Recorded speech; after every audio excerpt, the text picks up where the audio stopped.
And we're back with Session 8. Wesley, recap, go. Woo! When last we left our heroes. Thank you, Wesley. That was great. Beautiful. So I do the route. So when last we left our heroes,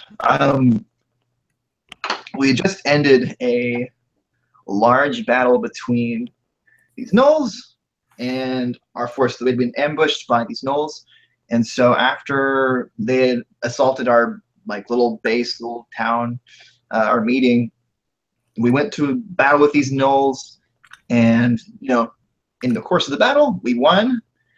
And there was this mysterious black crystal embedded in this gnoll's chest, and so we had no idea what that was. But it was a powerful gnoll, and so we assumed that it had some connection with the Celestials.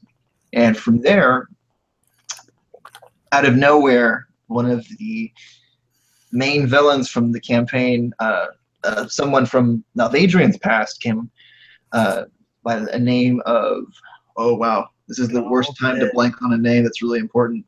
Are you kidding me?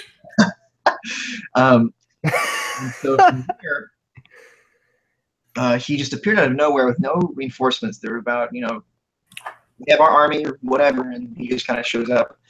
And he basically convinces us one way or the other through threatening that stone, that Anacalcum Black Crystal, belongs to him and the Empire. And so after a verbal onslaught between us and him, we eventually gave him the crystal. But before we did that, Gnocchi got a little runic inscription, on paper, of the actual stone. So we did get that.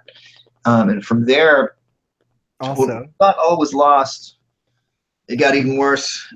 And Zoe, who is Malvadrian's former flame, kind of flame, they didn't really define the relationship, because she literally got almost killed the second session that he was involved with her. But I'm not mad or anything. But anyway, so she's basically dead.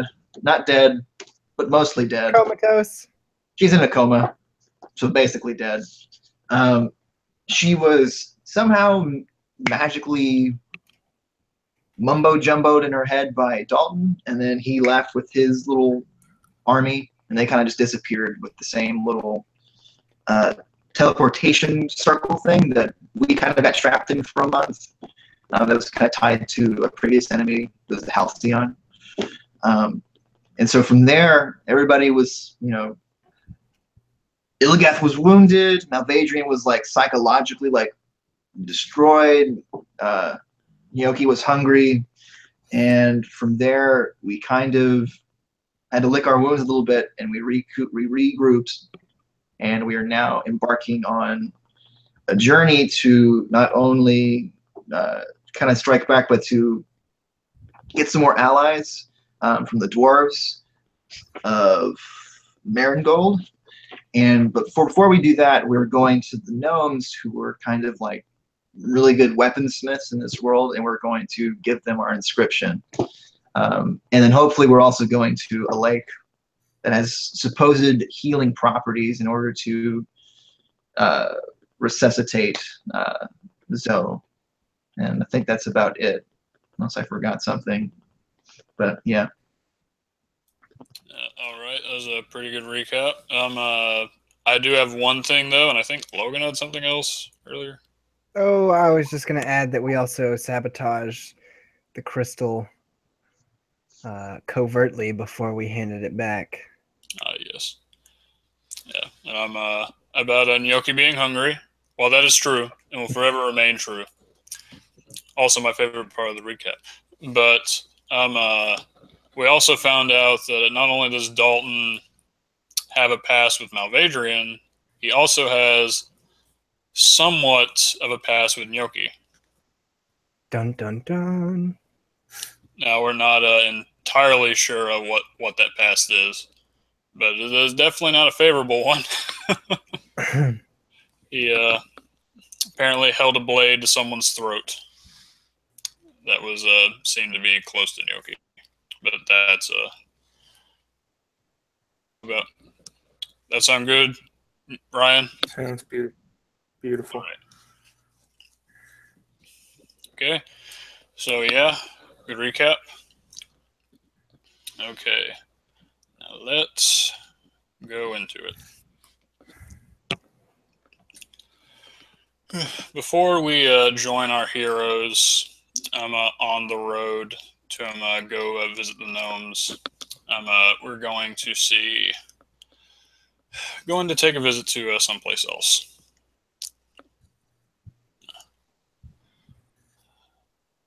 Light filters through the window of this, what seems to be like a small kind of like a governing room or like a meeting room that is come up with banners all around the wall, kind of flittering about in the wind, emblazoned with the sigil of the Celestial Imperium. These two dragons crisscrossing and intertwining in each other. And this room is relatively simple, comparatively speaking, but it does have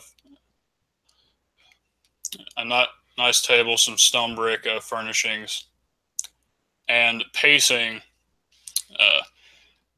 in this room is a pretty good sized man. Pacing back and forth. He's dressed in these what looks like a celestial raiments, but it seems like he is cloaked in the garb of an imperial seeker. And he's muttering, pacing back and forth.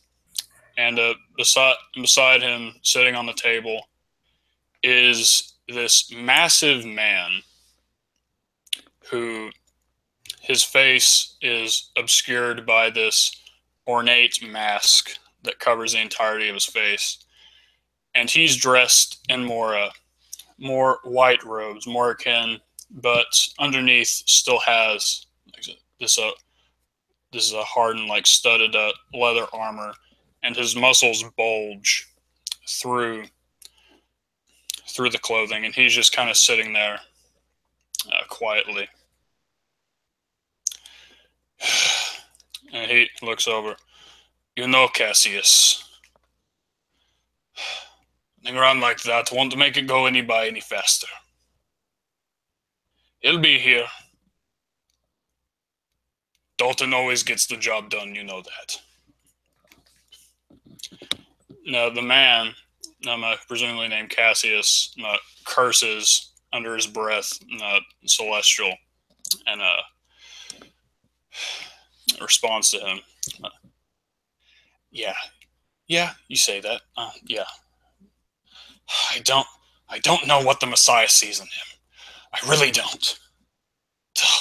He irritates me to no end. Doesn't follow protocol or usurps his superiors. God, if he didn't have the Messiah's favor, I swear I would slit his throat. Already. Nice to see you too, Cassius. It's kind of a blinding flash of light, and walks in a confident man, with his long hair tied back, in a ponytail, this 5 o'clock shadow, and a smirk plastered across his face. This is Gareth Dalton. And don't worry, Cassius. I got the job done. I got your little crystal here. I know you really wanted it. And he kind of extends his hand towards Cassius. And Cassius,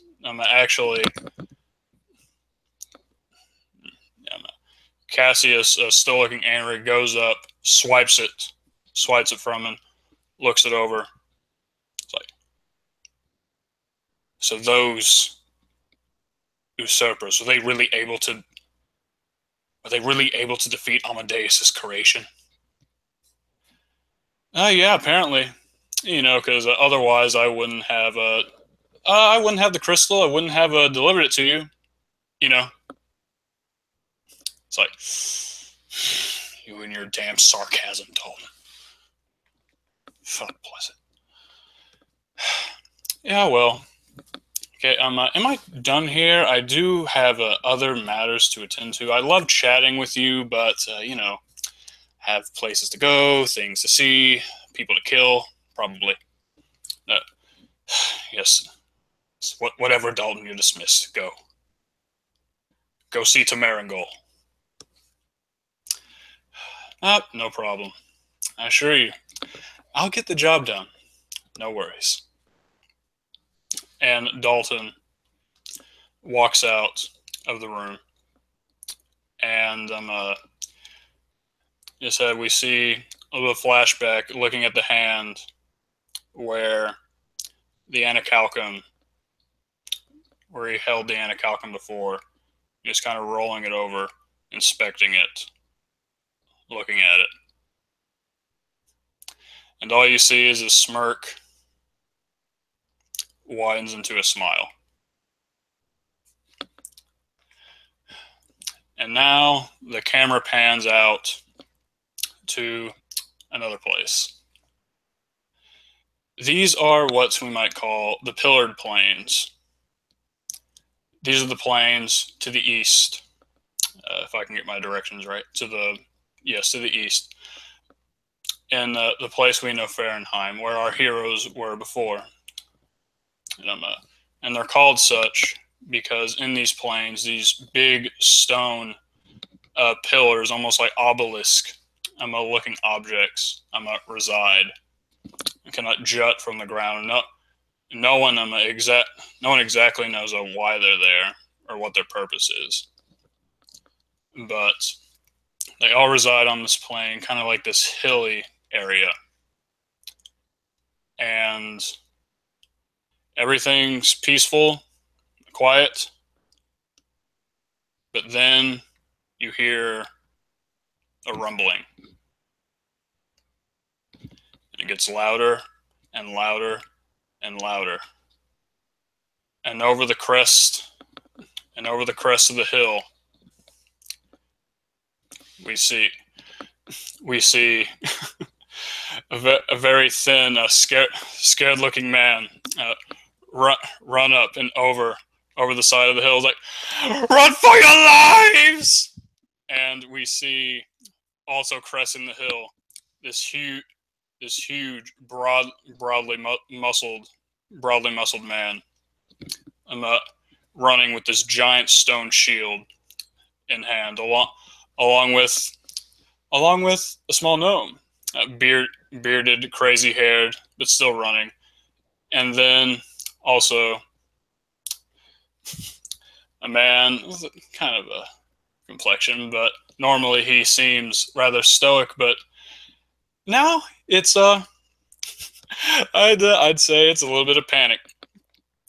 And another dwarf comes over the side of the hill as well. And as they're running down the hill, you see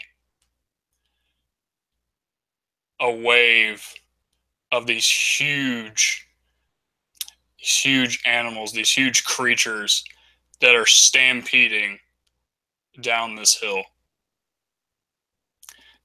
And you hear the dwarf in between breaths like, "We were going to sneak by them. Why did you do that? Why did you shoot your crossbow?" It's like, "I didn't mean to do it. It just kind of happens." Like, "What do you mean it just kind of happens?"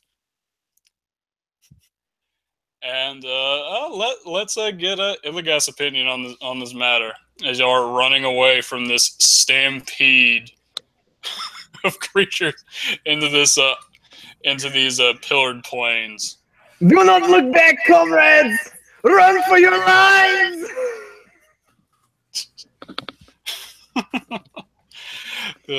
What about you, Gnocchi? What's on your mind? What are you saying? Gnocchi's more trying to breathe than he is talk right now.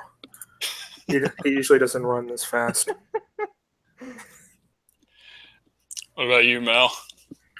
Yeah, Mal's running at apparently a hurried pace, And so he kind of looks it's to Raymond. And Raymond's a human, right? Or is he not? Yeah, he's a human. I think so. Okay. Well, anyway, he kind of like looking over his shoulders, and he's a bit more fleet than the rest of these guys. But he looks back in a very stern way and looks directly at Raymond. He's like, "I'm confiscating your crossbow after this." It's like, you already took my gun away. That's all I have left. Raymond, keep your mouth shut and run. I'm not a multitasker. Shut, I say. And I kind of like lean over to Gnocchi and I say, "You know, they might stop stampeding if we leave one behind." And I look back at Raymond. And not whisper, like when I say whisper, like I'm kind of like pretending to whisper, but like he can hear me. As he says that, what was that? We can't leave Gnocchi behind. Gnocchi pulls out his pistol and he fires a shot between Raymond's feet. Why'd you do that? Okay, I'm sorry. Well, we'll apologize later if we, survive this. And as these huge creatures, if you like look back, think Triceratops, but without the horn in the middle, and instead they're like these kind of like these growths out of their head that kind of like these things. Think of these as huge like nostrils or just like appendages where they emit sound. It's like these things are thundering Like an elephant. as they're going in their anger. That one of them was hit with a crossbow while peacefully grazing. It's all a blur, but it happened. Perspective. Can you see that? No. Anyway. All right. So in front of you are basically all of these obelisks about, and you're running a little bit downhill at the moment, and oh, for a size comparison, right, yeah, these things are pretty freaking big. Yeah, and you're running downhill with these stone obelisks. You're running. These things are gaining on you quite quickly. But at Gnocchi, you know that just after the Pillared Plains is the veiled forest, your destination.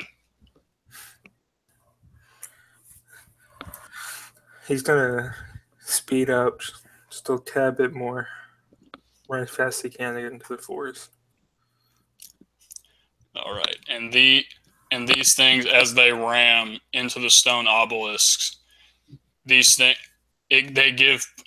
It's almost like they don't even take pause. They smash these things, and in front, they smash into pieces and start rolling down the hill at an even faster pace. Everyone, give me athletic or acrobatics or whatever you want to do to avoid these things. Can I say before this, are we able to like see these boulders coming at us before we have to like jump over them or dodge them? Yeah, so I'd say if you look back, you would see these rocks, these huge rocks, part of these obelisks rolling down after you. So I would like to grab Raymond at the side of these rocks by the scruff of his garb, if I can. Yeah. Just for fun, I'm gonna roll for Raymond. Yep, not a lie. Critical failure again.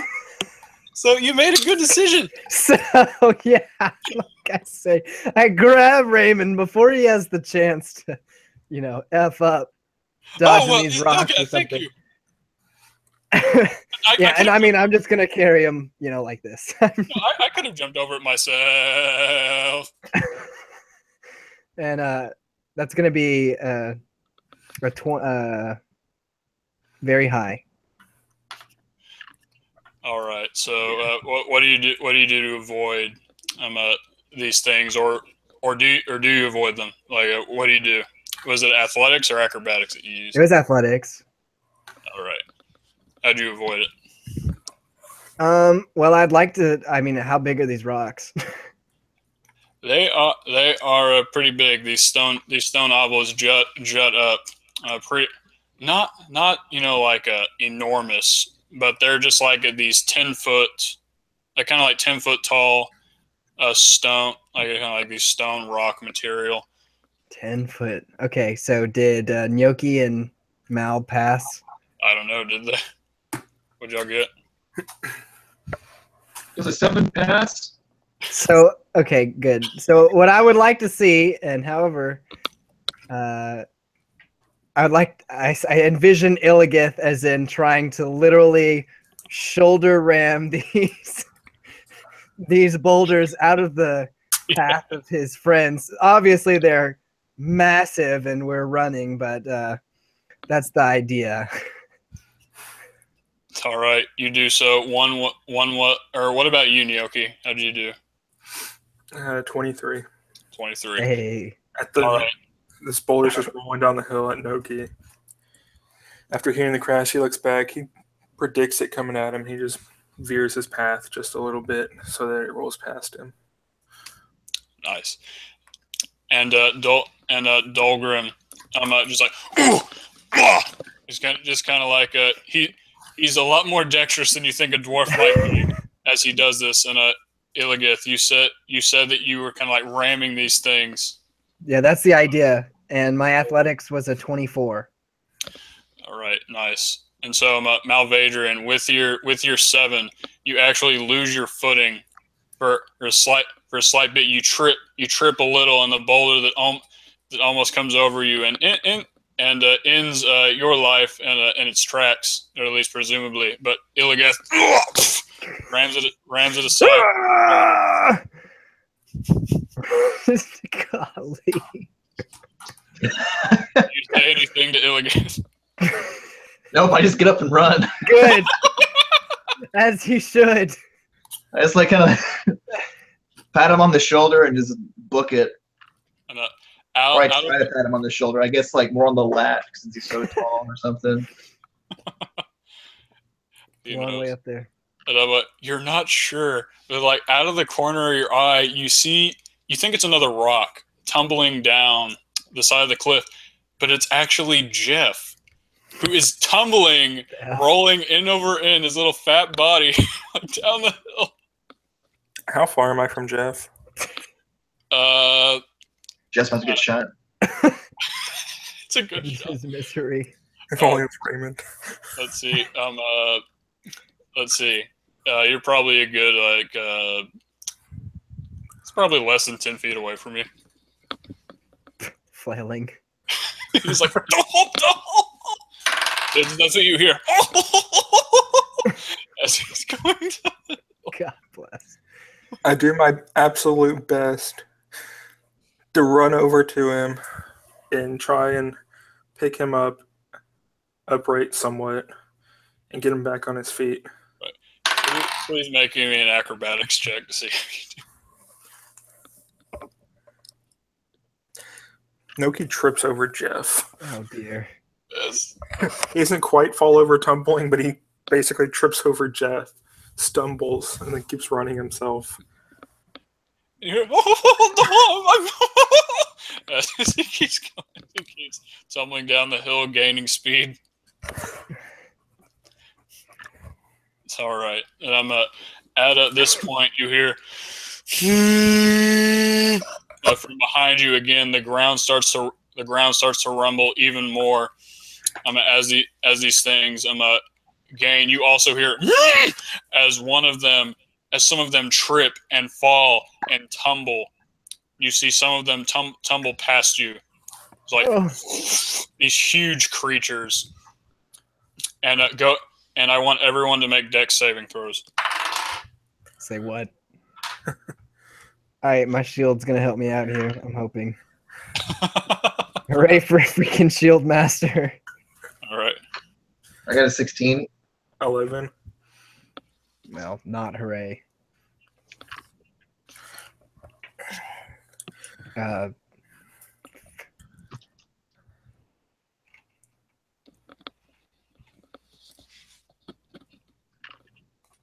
you get, Logan? I forget what bonus it gives me. I believe it gives you a +2. Yeah, 2. Okay, yeah. Well, that's an 8. F. All right.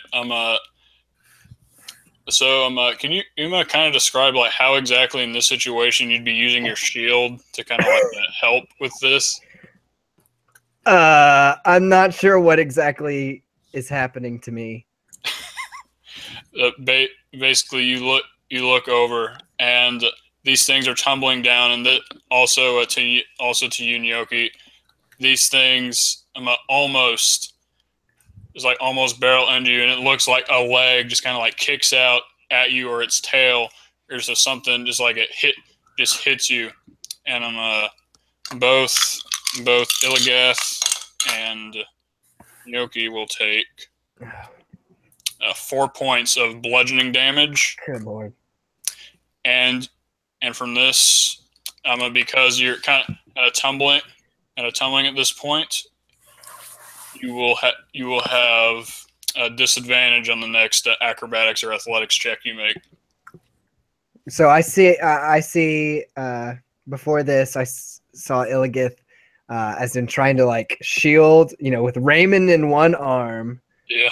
And to shield like Illigith's head and Raymond's head at the same time, but I see him like getting swiped like legs, beneath him instead of up top. So zigged when he should have zagged. Yeah.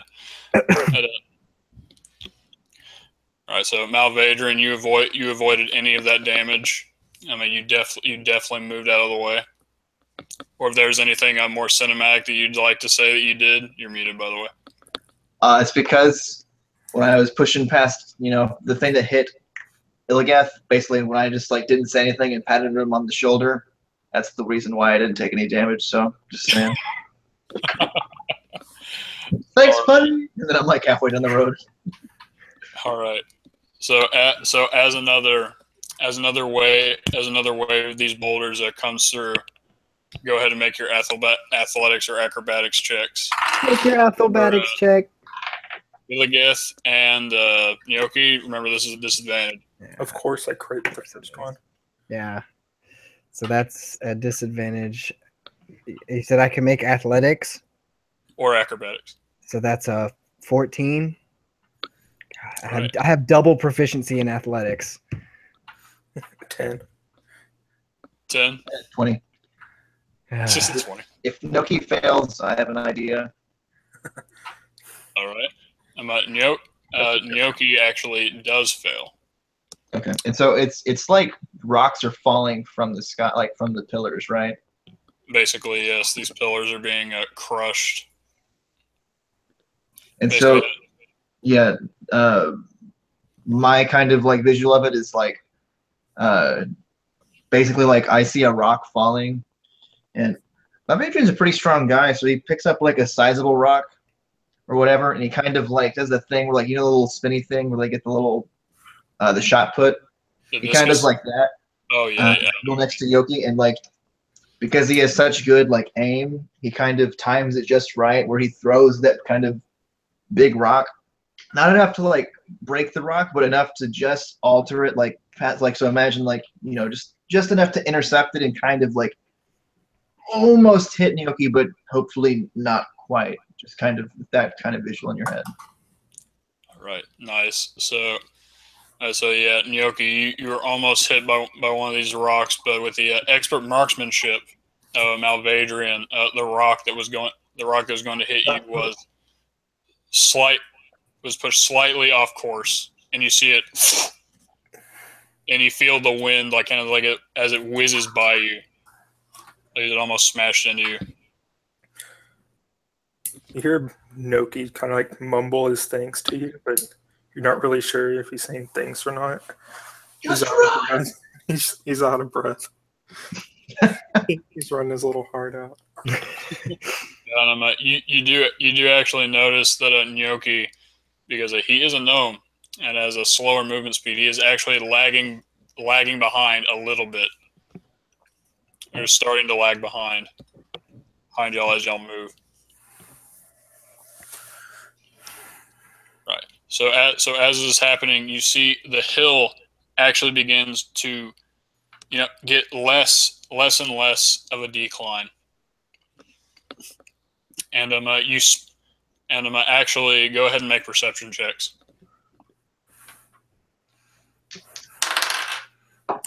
Mm. 15. 15. Mine's less than his, so it's like a 14, 13. Better than Gnocchi. 16. 16. All right. So both Malvadrian, I like to think that maybe it was the case that like a rock obscured your vision, or another one of these huge creatures tumbling over. But Gnocchi and Illios, you see that kind of like at the bottom or like of this decline, you see almost like an outcropping jutting out on like the side that you might be able to get under, if that makes sense. Of course, it makes sense. You have the visual in your head. Yeah. All right, nice. But before that, I need deck saves. Am I still at disadvantage? No, you're not. No, you are not. I'm about to be. Yes. 18. Nice. 10. 10. Right. Avendra? 17. All right. So Gnocchi, you're hit by another one of these rocks, and take another 2 bludgeoning damage. And like Jeff, you start tumbling. Like Jeff, you start tumbling down. Your round gnome body starts tumbling down the side. Do I roll down the hill faster than I was running? Yes. Probably. Should have done this sooner. And so Illigath and Malvadrian, you see out of the corner of your eye, Jeff is also tumbling, but now Gnocchi is now catching up to you while tumbling off to the side. All right, the outcropping is probably about 30 feet away from y'all at this point. So I kind of shoot a look towards Illigath. Hopefully he's looking at me, or I kind of like nudge my head over that way, like indicating probably like I'll take one, you take the other. All right. To get him. I meet you. Meet your eyes. So I understand. I do. Okay. Dolgrim. Oh, sorry. No, go for it. Go for it. Yeah, Dolgrim, who also saw like, you see outcropping there. We go there and survive, please. What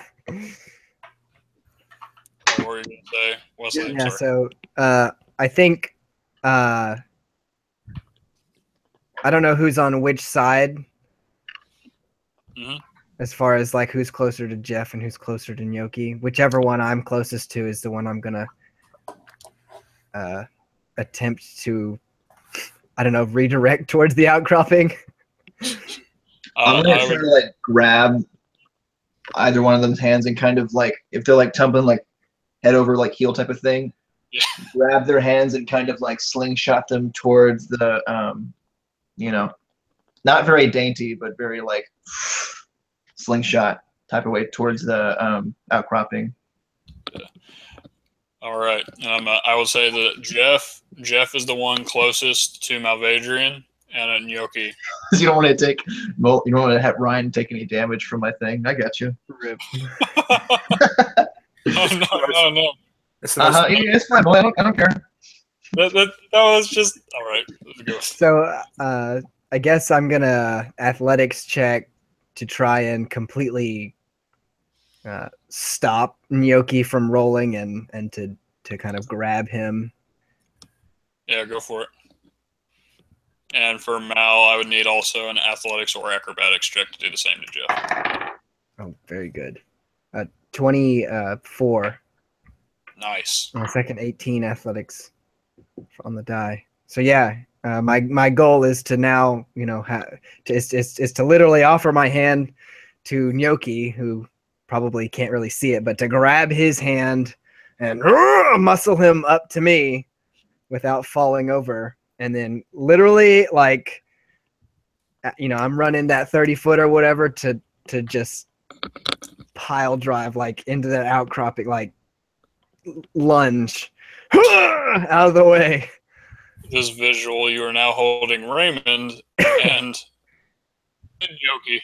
Right, of course, trying to get it on my back so I'm not like landing on them. Yeah. It's like, Raymond, we're all gonna die.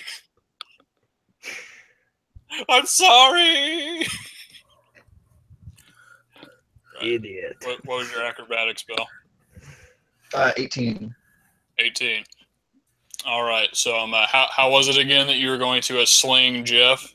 All right, so basically this is how I see it. So like, I imagine I'm coming from the outside, and like the outcropping's like over here, All and right. I kind of imagine that Jeff is kind of like rolling down this way, and so I'm gonna kind of like slingshot my way in. So I'm kind of like I'm going towards the outcropping, and I'm gonna kind of like cartwheel, and it's gonna be like timed just right where like our hands meet, like over his head over whatever, All right. and I'm gonna basically like throw him that way, like with my momentum, basically stopping his momentum going this way and kind of like redirecting it towards the thing. So just a redirection of motion.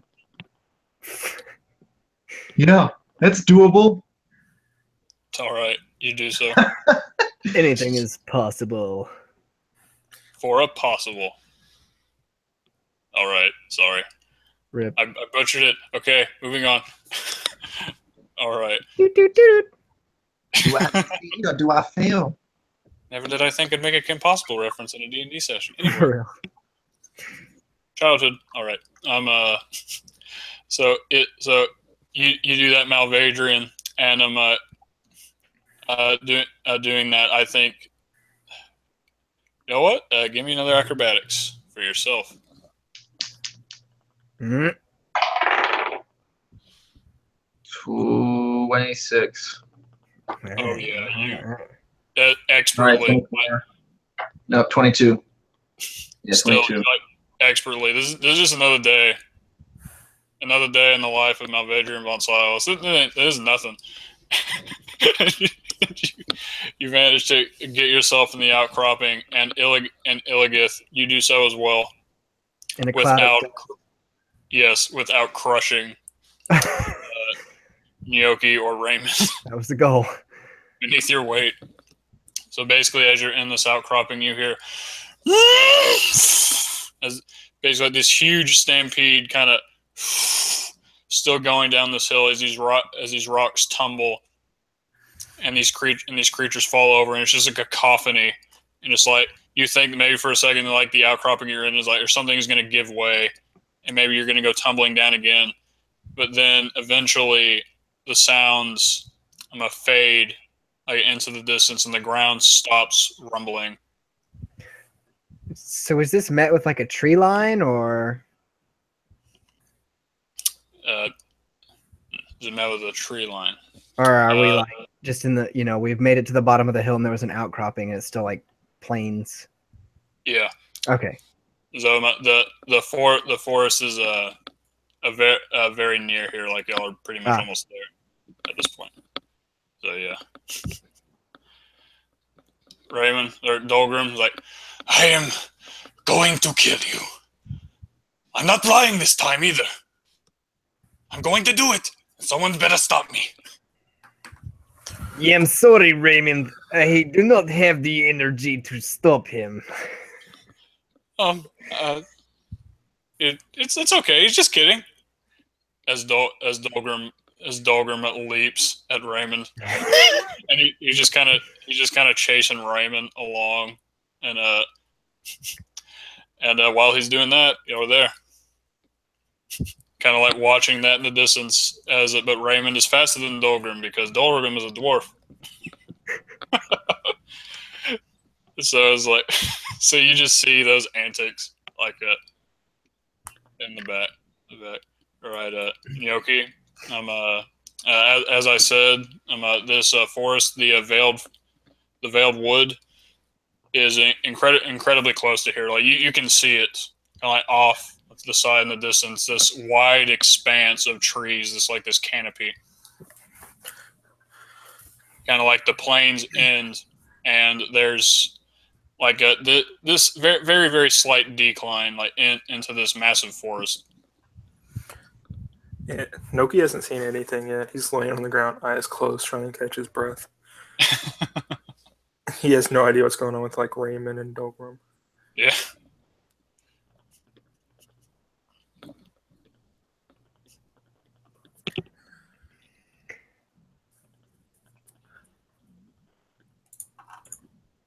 Any other dialogue? I don't think so. Are we there yet? Not beyond heavy breathing.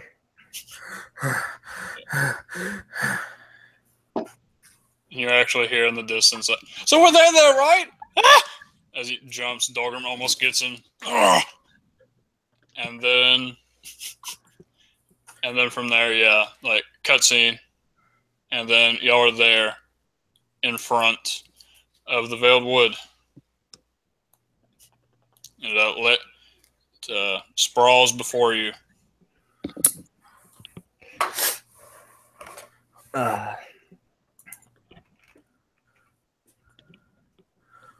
So I kind of look to Gnocchi and I say, so these gnomes, they're master weaponsmiths, correct? Yes. Yes, they are. And they're the only ones who know how to create, I look at like the guns that you employ. That I know of, yes. Is there anything we should know before we go inside? The woods are more or less pretty dangerous. I meant about the gnomes, but Oh. no. They won't be too keen to outsiders when they see y'all. Mm. So Raymond, you'll stay here. Keep guard. What? Wait, what? I'm joking, Raymond. God. Oh, thank God. You wouldn't actually leave me here, right? We have a cellar we can stick him in at the guild. Okay, let's move along. You know what? No, I'm fine. I can sit right here and I can guard. And yeah, I can do that. Just wait for your return.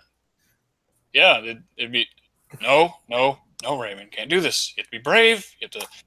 Raymond, Just kidding. What? how about we don't shoot any gnomes? Honestly, I can't promise you that. Raymond. Okay, I promise. As much of a promise as I can give. Does Raymond have any weapons on him? He has his Good crossbow. question. Noki would take away his He no crossbow. longer has his crossbow. As you take away his crossbow, you see that Dolgrim had actually moved to do the same, and that gives you a nod of approval. I unstring the crossbow and I hand him the string. You know, somehow I still somehow feel like something will happen. I don't know how. I really don't. But I feel like, you know what I mean. It's Raymond. You'll matter willing. This will go well. We wouldn't want to leave him completely weaponless. It's just a string. What am I going to do? Choke someone to death? Maybe yourself. The greatest hunters in the world, their weapon is themselves, Raymond. Think of it as training. You are the string. The string is you. Without any other instruction. They're just walking to the woods. Oh, so like, are we gonna have to camp before we get to the gnomes? Like, do we know like how long it's gonna take for us to get there? Like, we're gonna have to camp in the woods and then we'll get to the gnomes, or is it like we're like 5 minutes away? So Gnocchi, you would know that from the place that you're at in the woods, that it would probably take maybe like a half a day's like a travel, and of course that's only if you know the way. Although What time of day is it? right now it is probably let's say like an early afternoon, So we're gonna have to camp before we get there. probably. Okay. Yeah, but I'm not. Yeah. So I kind of look to the group and let's say, okay, so we have a few options. We could break camp in the forest, but supposedly it's dangerous. I looked in Yoki. Or we could try to travel at night. Does anyone have any ideas? And get there sooner rather than later. Does anyone have any opinions? I will not turn down the chance to take a rest. I kind of look at him. Do I know if it's more dangerous at night, Molly? Or like travel at night? Yes. I mean, it would be a lot. It would be more dangerous to travel at night. In this forest. As there are creatures that dangerous creatures of various varieties. The magical variety that do kind of like a roam this forest in the night, among other hazards that you're aware of.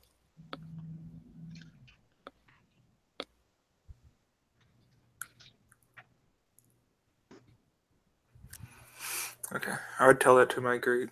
And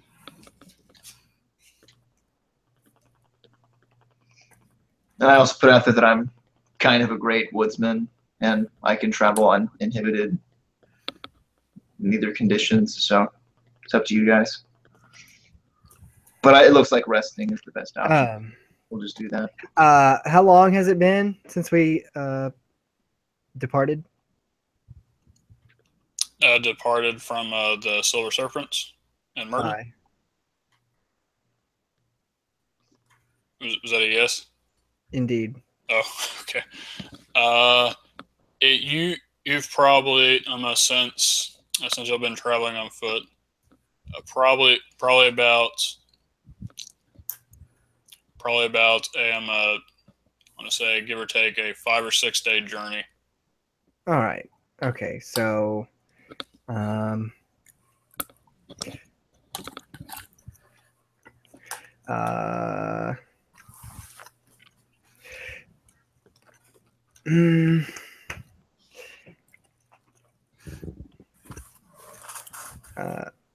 will trust your judgment, Malvedrian, but seeing as it has been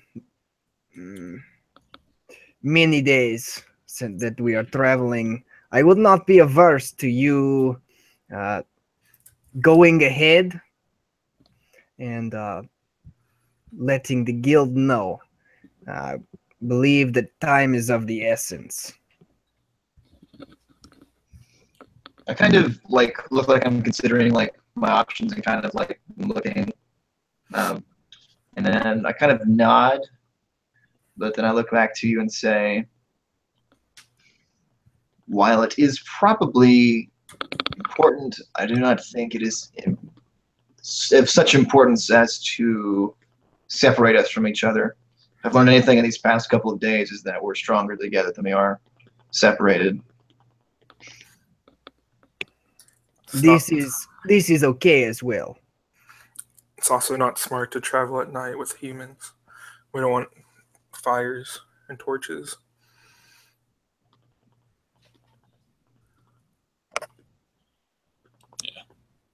Yeah. I can't scout ahead though, as we're in the middle of the forest.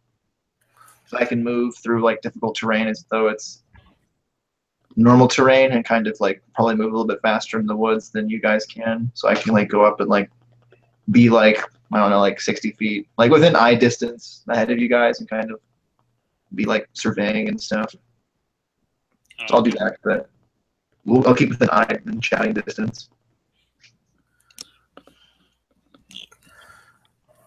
I'll keep an eye out as we're traveling. You remember, I got good eyes. Cool. Are you sure that just a piece of string is enough? And you move on. Imagine. So we're gonna travel till I don't know, till dusk. Hey, Molly, Till dinner time. do I know of any woodsy companions that can help guide us and to the guild? Yeah. Yes, you do. Nyoki, I will say, like, this is the forest where, your guild is situated. Right. Like, you know your way around, where your guild is. And, you know that it would be faster if you did, partake the assistance of these, what you know as, these, woodland creatures known as the, well, and you know where to find them as well. It's probably you wouldn't have to walk. You wouldn't have to walk very far in this forest.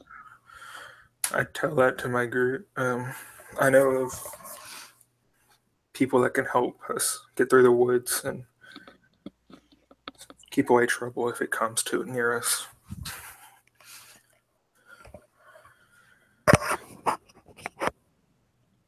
Who are these people? Old friends. Well, by all means, let us find them. This way? I follow Ryan. Noki leads the way. Right. And Travel montage. Yeah. So I'm Malvadrian. Perhaps the thought cross your mind is like, maybe are you sure? Like, I feel like I could scout ahead, like faster. But as you're kind of like traveling, traveling in these woods, you feel, and you would all kind of feel this. It's like a tingling. You're just like, this place is like alive with an energy that is more than just like a normal forest. Like, you can feel, I guess you would say, I get almost like a magic, like kind of like infused, kind of like it within this place. And as you're moving along, you're not quite sure how Nyoki is moving around and traversing this place, because there are a few times where you look and you think, well, weren't we just here? Are you sure we're going the right way? It's like your instincts, like as a tracker or a woodsman, are being kind of like thrown off by this place a little bit. If that makes sense. What's the name of the forest? The Veiled Wood. Thanks.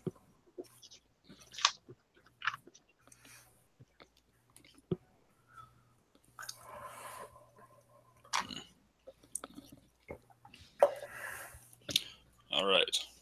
So yeah, travel montage. And I'm Nyoki. As you're kind of moving forward, through this forest. You're thinking, but it's a tad bit odd. It's like normally by this point, these old friends would have probably already come into contact with you by now, or you would have at least seen signs of them moving around. Also, a thing that Mal, or who has the highest passive perception?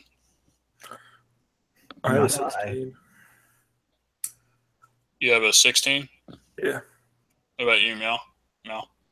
This beats mine. Mine's a 14. 14. All right. So I would say my Illios, I feel, is like kind of out of his element. Oh, for sure. like in this forest. So as you're moving along, Nyoki notices this before Mal, but you notice kind of like as you're moving forward, this place is still like Viren like filled with a life. You can hear the noises of a million different creatures or insects throughout this forest as you move forward. But I mean, you do spot something that unnerves you a little bit. These large crows that are seemingly scattered throughout this wood, and they're just kind of standing there like ah! Ah! And it's Those are and pretty it's good. and it's really strange because it almost seems like you just get the strange feeling that they're watching you. Are there normally crows in these woods? Yes, but not this amount, and they usually are only out at night.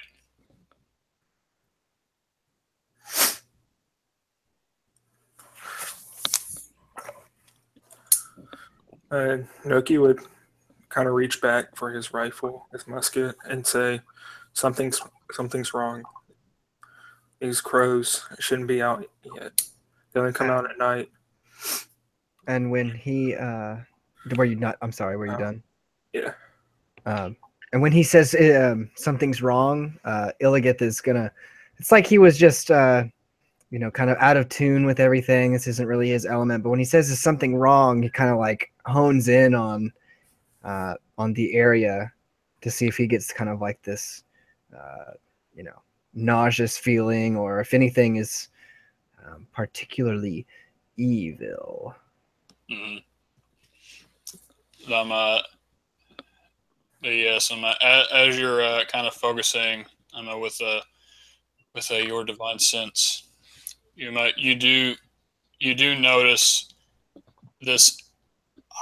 I wouldn't quite call it an air of malevolence, but you just feel really uneasy. Yeah.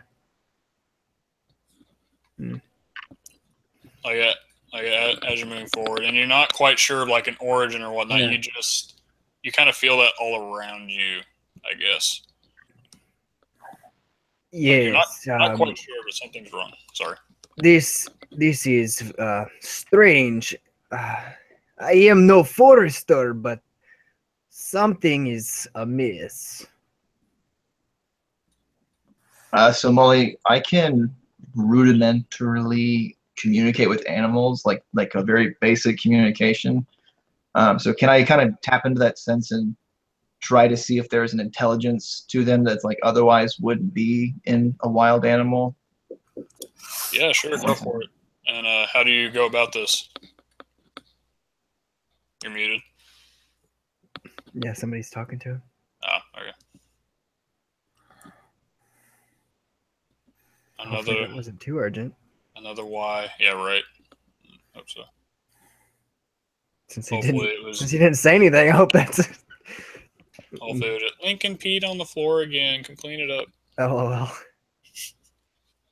Who's Lincoln? Oh, good old Link or puppy. The dog that they're spoiling. Yeah.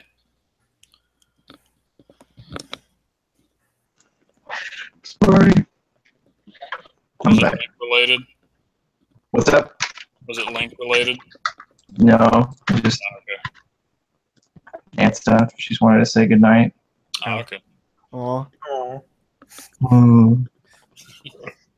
Did you hear what I said? No. Oh shit. 1 second, sorry. What'd you say? Yeah, I said go for it when you said that, but I also asked him how you went about doing that. So it's a ranger ability. I can rudimentarily it's like I was trying to like communicate with a child type of thing. Uh-huh. It's not like I can roll something for it if you want, but No, don't you? Isn't it like a what's it called? Is it an ability or? yeah, it's like natural explorer or? I don't know what it's called, but I think it's on my survival. I can look at the what's it called? Is it like your Primeval awareness. Primeval awareness is like you can sense I mean, enemy. It's not really a. It's like the natural explorer. Okay. Okay. Yeah, but all I was saying was just like, how would like Malvadrian go about doing this? Like a Just like I'm like just looking at its mannerisms, just kind of studying the bird. Like as I go along, like I know it should be interested in me for X amount of time, and if you know, basically I can tell like what's a normal, yeah, that's pretty good. Good description. like distinct like normal behavior and abnormal behavior. And if there's abnormal behavior, I'm trying to detect if there's like a type of intelligence there, and depending on what you tell me, I'm gonna do something. All right. So as you're kind of like examining these crows, you do notice that when you cast your gaze upon them like directly, their behavior, while these other bird is in a normal bird, like they might just be like erratic, just like looking all over the place, like, oh, there's food there, or like something like that. But their gaze lingers on you for longer than you like. It almost feels like once they know, or once they notice that maybe you might be examining, and they're like, blah, blah, blah, blah, and go back to how a normal crow might act. If that makes sense. Mm-hmm. My long-winded description or explanation. I got it. All right. Yeah, so I'm going to relay that information. Just basically tell them that there is intelligence to these birds. There's somebody who's probably most likely controlling them or something along those lines. Are they like congregating from like a certain direction, or is there a pattern to like, you know what I'm asking?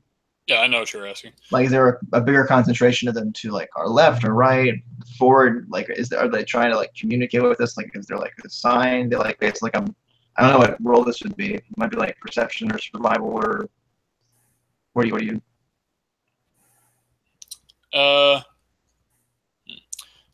So let's say just yeah, go ahead and give me a perception, I guess, for that. 18. 18. All right. So with that, you're looking around, kind of examining them further, like their positions, like as you walk through the forest, and you just see that there's no particular place that they're congregating, but you notice a strange, like there's almost like a pattern to them, like, you know what I mean? Mm-hmm. Kind of like they're not like erratically or randomly like spread about the forest. It seems like they're in pinpoint locations almost, or like they're in this pattern, a recognizable pattern that you see.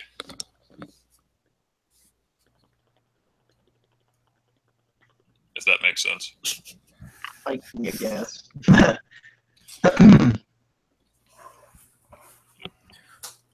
Can we see any of these crows? Yeah. Do they look different at all? When you're looking at these things, they look like a normal crows. Like I guess for crows like this forest, they are bigger, but that's a typical crow. Okay, I was just looking at my thing. So it is primeval awareness. It's on the revised ranger thing. And one of the things it says is that I can do is that through communicating with this bird, I can read its its intent, and I can like kind of like learn its emotional state, and to the point of I can see if it's being affected by magic. So okay. Can I do that real fast? Yeah. Okay, so yeah, basically I'm just gonna look up at the bird and just I don't know how to communicate with this animal. Like I know that the character would know, but like me as a person, like I don't. Yeah. So I would say that as you look at this crow, it's like you see its eye. It's like just like this black and like void eye with no pupil or anything of the sort, and it's just boring into you, and you get the sense that they are. Since you said you could sense or a sense of magic about them, there's kind of like this magic about them. And then I'm gonna use my favorite enemy primeval awareness thing to see if there's like celestial influence within like my sphere of my radius type of thing. So like my little scar tattoo-ish thing kind of glows, and I try to like reach out and see if there's any celestial influence within like 5 miles. Frick, dude. Yeah, Ranger. Big brother better not be watching. I know, right? He is. He's right here. But anyway. No, you do not sense any celestial in the next Phew. 5 miles. Okay, so I'm gonna look to Gnocchi. You have your gun out, right? Yeah, my do you know of any magicians, wizards, sorcerers, or druids that reside in this forest? Is it common for these types of people to dwell here? Or is this a mostly deserted and beast-infested forest?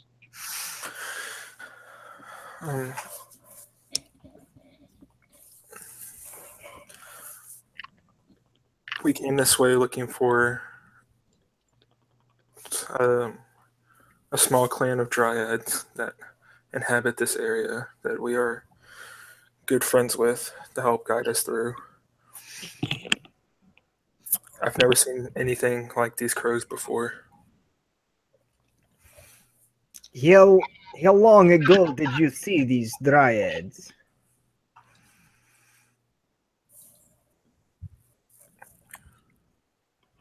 How long ago was the war, Molly?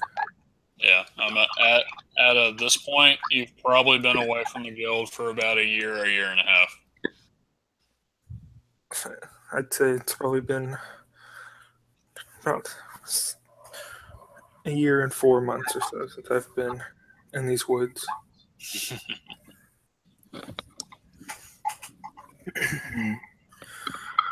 How many birds are there, Molly? To be blunt, there are a lot of them.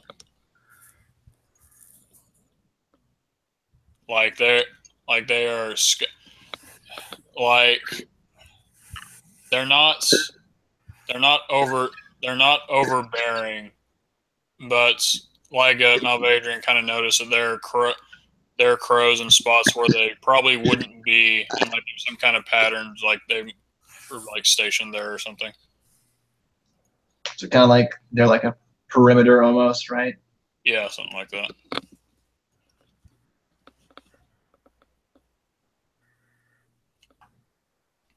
Are they like in the direction of which we want to go?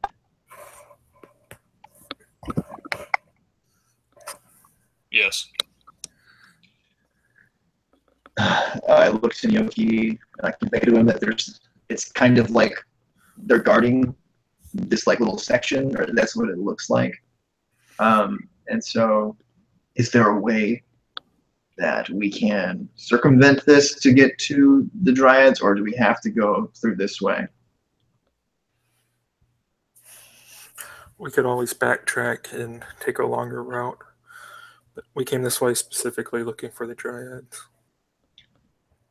Well, if they are your allies, like you say, it would probably be in our best interest to pursue this strange anomaly.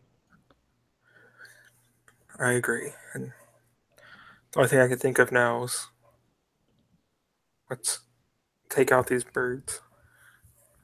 Well, we don't know if this entity, whoever he is, is friendly or hostile. So perhaps we should learn more about him before we start, or her. Don't want to be sexist. Don't assume. Start shooting birds out of the sky. There's equal opportunity bad guys. FML. Oh, yeah. All right. Affirmative action for villainy. Oh man, Lauren is like, I'm done. yeah. All right. So it is at this point that you hear both Gnocchi and Mal some small rustling in the distance. Raymond, stay close to me. Oh, sorry. The rustling stops. No, not really. And then a new rustling begins. Oh my gosh. But, actually, I would say it's almost to the point where Illios actually takes notice of it.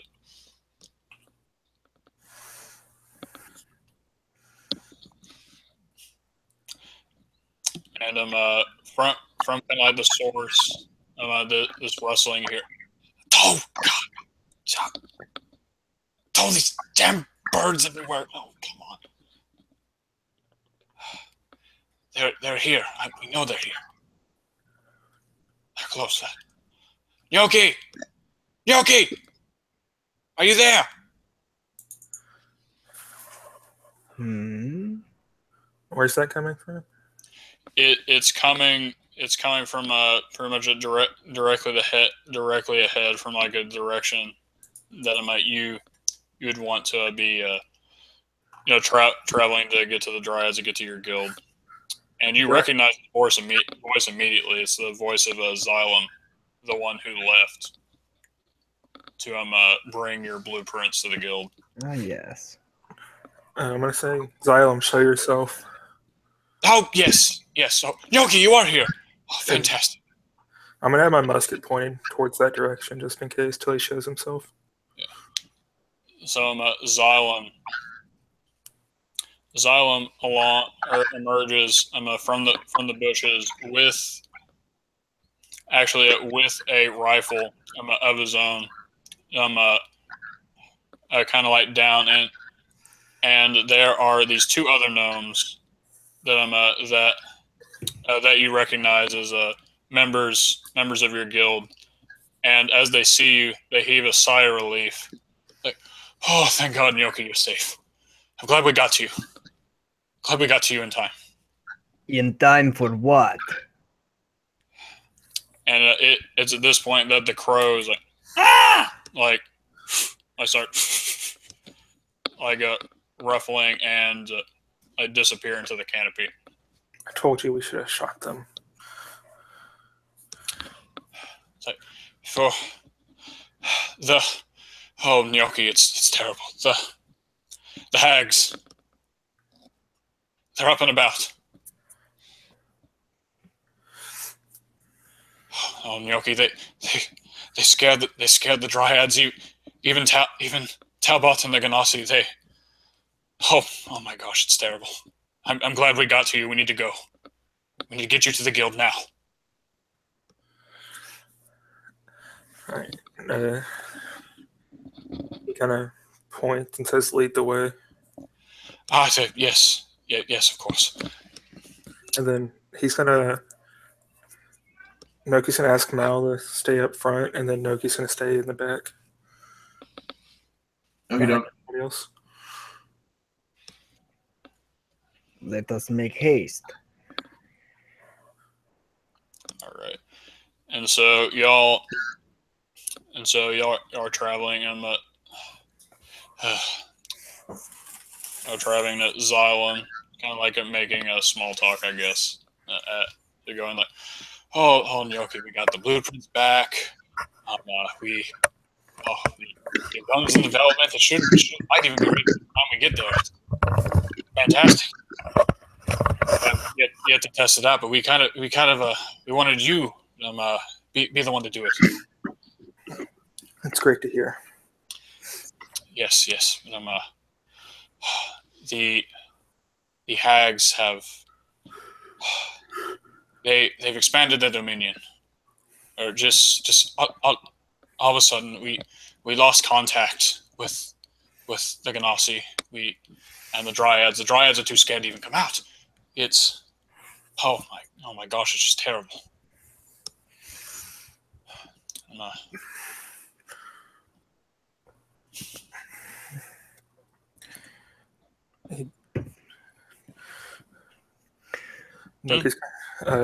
He's gonna have.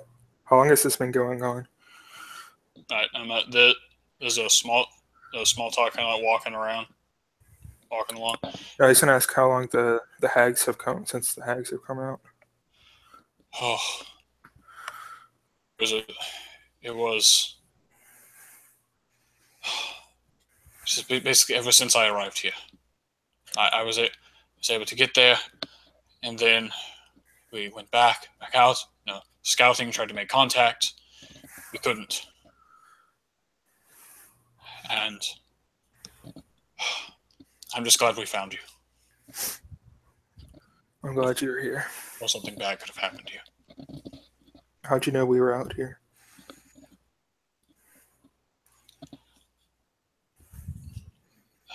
Oh well, before the Dryads went into hiding, to the animals. You know that some of us have the ability to communicate. See the animals around here. You know these crows around. Like something had to be going on, and Gnocchi, this is fishy because you know that your guild is composed of all rock gnomes. Right. I'll send a roll an insight just on him. What he's saying. He's wasn't the only one that noticed that this is fishy.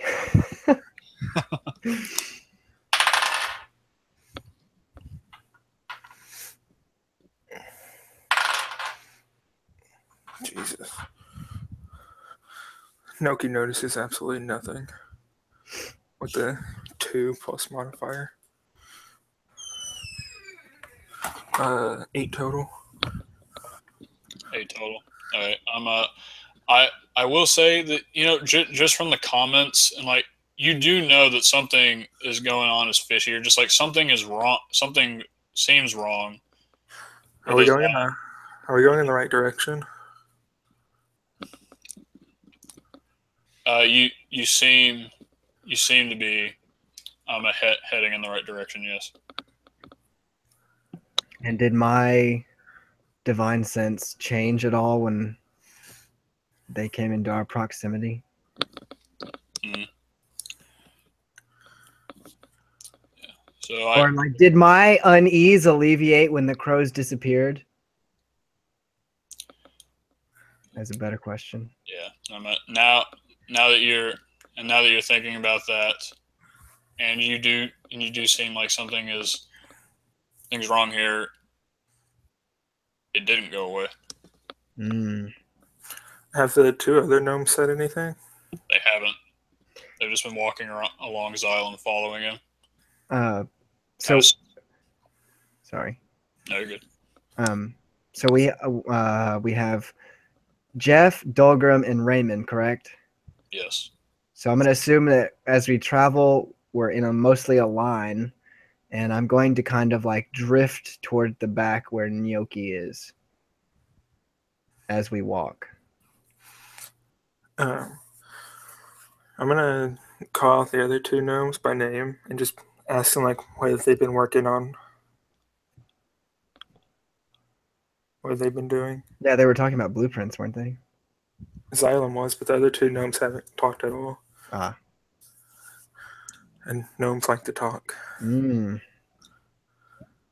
And when you ask them that, there's kind of like an abrupt silence for just like a split second, like, oh, we've all been excited to working on your gun.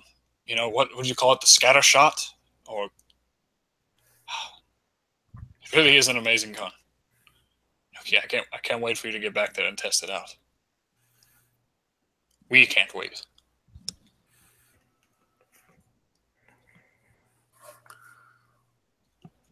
Screw this forest.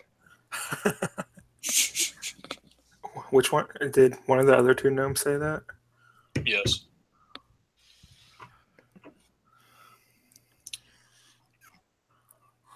And his voice sounds familiar and everything. His voice. You know, Do you want me to it's. roll for that? Or Yeah, go for it. what do you want me to roll? Roll another insight. Hey, 23. So you're thinking about it, and this other gnome's voice really doesn't sound familiar to you at all.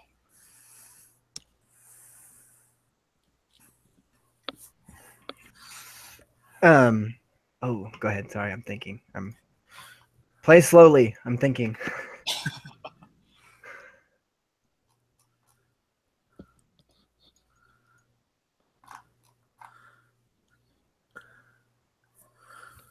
How long have... Do I know how long these 3 gnomes have been in the guild? Xylem has been there since the beginning.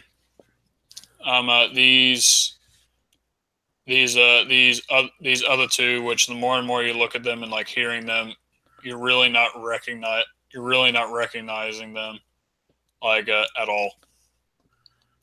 And you're not completely sure when these gnomes joined the guild. They might have joined in the year you were gone. So I don't know them. Or do... You do not know them, though.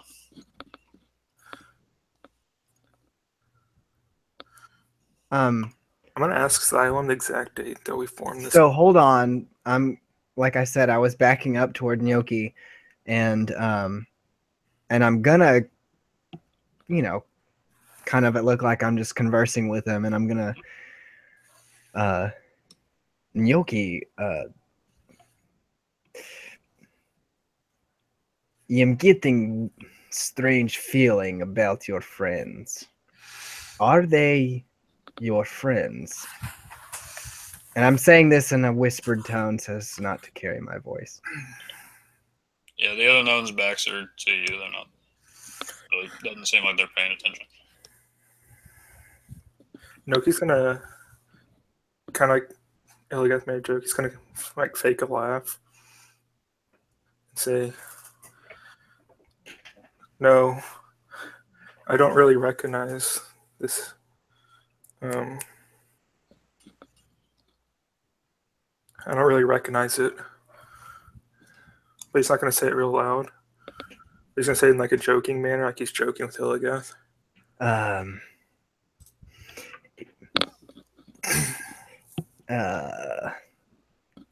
Okay. I'm trying to think of like how the F Illigith would conjure this. He's not that intelligent. Okay.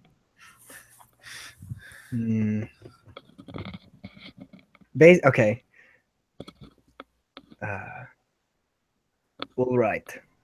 I want you to continue to ask them questions. Okay? Keep them talking. Try to have them slip up. And if he gets Gnocchi's confirmation on that, I'm gonna cast a Zone of Truth. And Noki's going to laugh and nod his head, like Illigath's still joking with him. And I can cast that within 60 feet. And I'm going to cast it on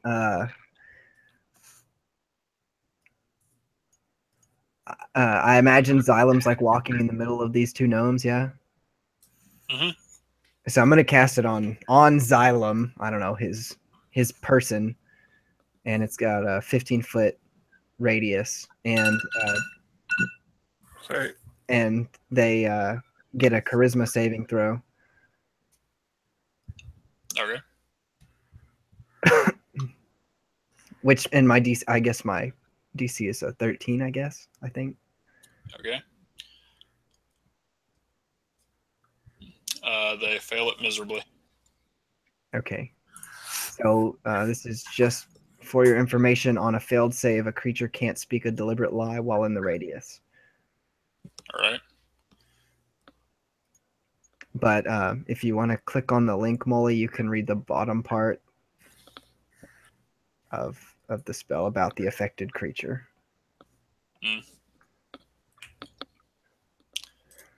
Okay. And while I look at that, go ahead and ask your questions or whatever you're going to do with it. No kids. So Xylem. Oh, yes, Gnocchi. And he pauses. Do you remember that day, our first day here at the guild? This is fun.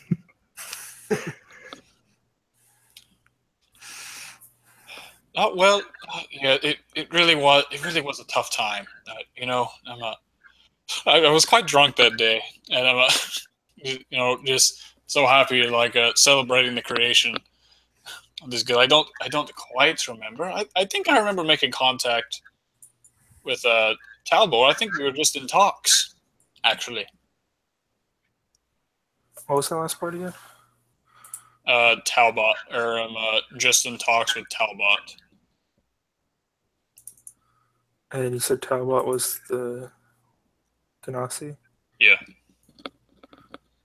Is that true? Do I remember that? That's the real question. Is it true? Does nobody know that? Oh dear. So, or at he's saying, like, it sounds forced, and you actually remember that the day that Gil was founded, it was actually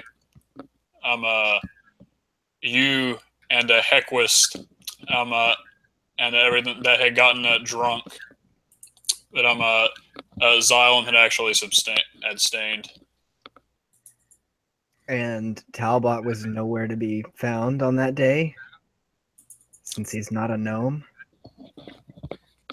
I don't know. I don't know anything about it. I'm just trying to work this out in my head. Right. Yeah. Was Talbot there?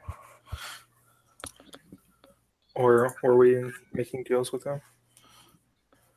Not quite yet.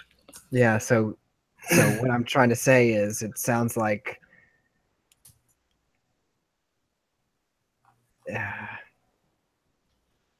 don't know what I'm trying to say. Since he mentioned Talbot, obviously it's something with something in the forest. Have any of the gnomes been looking back at us at all? Or Yeah. then they've been looking forward? They're looking forward the whole time.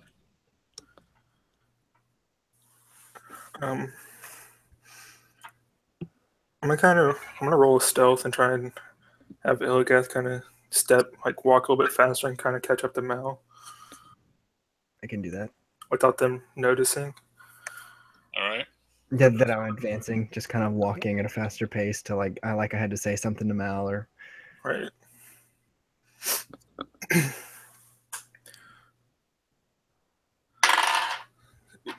Damn. I got an 8 stealth, kind of, to do it silently. So while they were doing that, I'd kind of be looking side to side, behind us, in front of us, seeing if we were being watched, followed, tailed, something like that.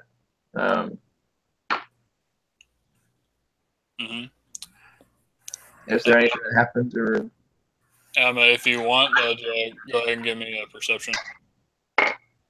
a 22 perception? 22? Yep. All right. So I'm at Gnocchi, surprisingly, while you do this, they don't turn around. Okay. And and Mal, as you're kind of like looking about, just these like passing glances around, you notice there's almost, it's really weird because you're not sure how exactly this is happening, but it's almost like just for a split second there was a tiny bit of distortion in the air.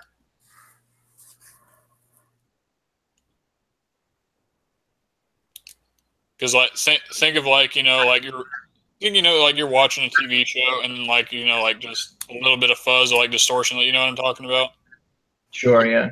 Like it's really strange. It's like you notice that in the air, like the surroundings, like as you're looking. I kind of imagine that Mal, since he's kind of connected slightly to magic now, would try to like kind of like cast a feeler out there. But my guess is that since this forest is kind of radiating this weird magic, it just gets really muddled, and it's kind of like trying to like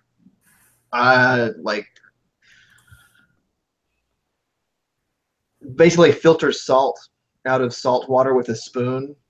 And just kind of like you can see there's salt in the water, like it's just there's so much and you just can't see anything. It's just way too much. Yeah. And is just kind of like can see it because he's a little bit more sensitive to this kind of stuff now, but just has no idea like what it is or like what's causing it. Mm-hmm.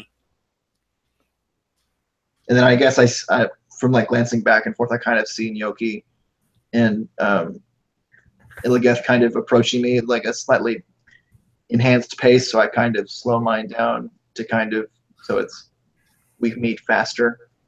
Mm-hmm. Very casual, very casual.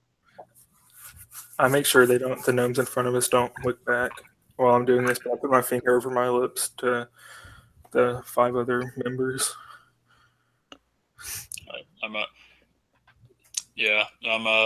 Jeff is just kind of strolling along. He looks at you, gives a very slight nod. Dolgrim acknowledges you with like an eye flit. Raymond is completely oblivious of the situation at hand and is just kind of walking along. He's maybe like trying to converse with one of the gnomes, and they're like awkwardly replying, but not looking back at him. So I'm gonna do that, and then I'm gonna point to myself, point to the gnome on the left, point to Illigath, point to Xylem, then Mal and the gnome on the right, as if they're walking side by side. Indeed. That's how I see it. And then same here. I'm gonna kind of like I put the musket on my back, and I'm gonna make like a motion to grab them with my hand, kind of thing. Mm-hmm. And I'm gonna start counting down from 5 with my fingers. Perfect. And then I'm gonna cast message and say like, so you want to grab them. Message, man. That's a throwback. All right. Somebody just got home, so don't mind me if I. So is Dolphin stronger? Like, is he like stronger than he is fast? Yes. Okay, I'm faster than I am strong, so I'm gonna kind of like message him. What about Jeff? Shoot him in the face before he says something. Anybody got any needle and thread? Noki's not any stronger either. Needle and thread, huh? Raymond might just. No. We'll get Illigath and Dahlgrim to grab him, and then what did you say about Xylem? No, Illigath is going to grab Xylem. Oh, so there's okay. He's the most important of the 3. Illigath is very strong. I'm just gonna get out my crossbow and just kind of like the thing where like you go up against somebody and like you poke them or something maybe. Yeah. And I'm with a message. Can the person like say it back, or you just? Yeah, when you message somebody, you whisper something and they can whisper back to you. Okay, Dolgren would just whisper back. He'd be kind of weirded out that you're is like magically you're like whispering to him or something, and be like, "Got it," like affirming that. Right, Logan, you didn't miss much. Y'all are getting into formation here. Noki's going to take out one of his masterwork pistols, and instead of trying to grab him, he's going to try and grab him by like the mouth and stick the pistol into his side. And this is Xylem? No, this is going to be the gnome on the left. Elgath is with... I'm with Xylem. Yeah.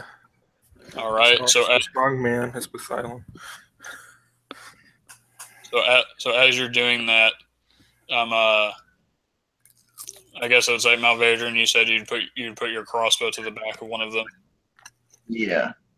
Yeah. And Illigath, are you going to grab Xylem right here? All right. So you all do this, and like Illigath, you reach forward, you grab around him, Malvadrian, you put the back of your cross with the gnome. Gnocchi, you do the same with this. Dolgrim kind of like goes around the side, grabs the one that you put your crossbow to the back. Is Jeff strong? No. My goal is to pick him up, not just to like grab him. All right. Like, you know what I'm saying? Like where his feet are not like, you know what I mean? Like Goliath picking up a gnome. Goliath picking up a gnome. What do you mean? Well, Throw back to what was that, session 1 when Elgath picked up Gnocchi by the throat. Gnocchi gets a PTSD flashback that he's not sure why he has one.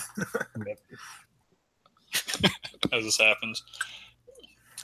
Yeah, and so as you all do this, something or everything just kind of stops for a second. Like Zion, like, whoa, what the heck are you doing? What's going on here? What? And good. No, you. I was gonna say, like, I mean, since we're doing this at the same time, it depends on what the other two do. Mm-hmm. The other two, as you put like a Gnocchi your pistol and Nat and Mal your crossbow up to the backs of these guys. Like these gnomes aren't wearing armor; they're just like wearing they're wearing armor, but like rudimentary cloth, like you know what I mean. But as you go against them, you feel something like hard, is like studded, padded, like real armor. Like as you put your crossbow and pistol to the back of them, and that is definitely not what they appear to be wearing, but you feel that.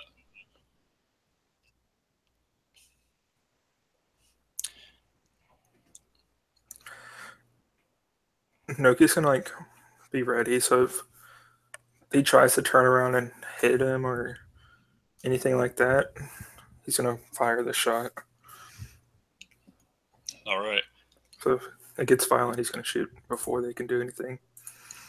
Do any of y'all say anything? You're muted, Wesley. All right, so what my little like pencil writings and stuff to get like interrupt you guys. So Mal's gonna I'm going to use my new skill feat, menacing, and so I'm gonna shoot my crossbow. Like, so it's not gonna like be at him, but it's gonna be like kind of like just enough to like graze past like his hair or whatever. Like it gets like a little bit of hair or whatever. And then I'm gonna use. So it's basically like an intimidate. But it's basically it's attempting to demoralize him. So I make an intimidation check, and it's contested by his insight check, his wisdom insight check. And so if I succeed, he's frightened until the end of my next turn. So all right, I'd like to try that out. Yeah, go for it. Menacing. All right, so that is a 1 second. It's a 24 intimidation check. Okay. Wow. So And basically, he's gonna say,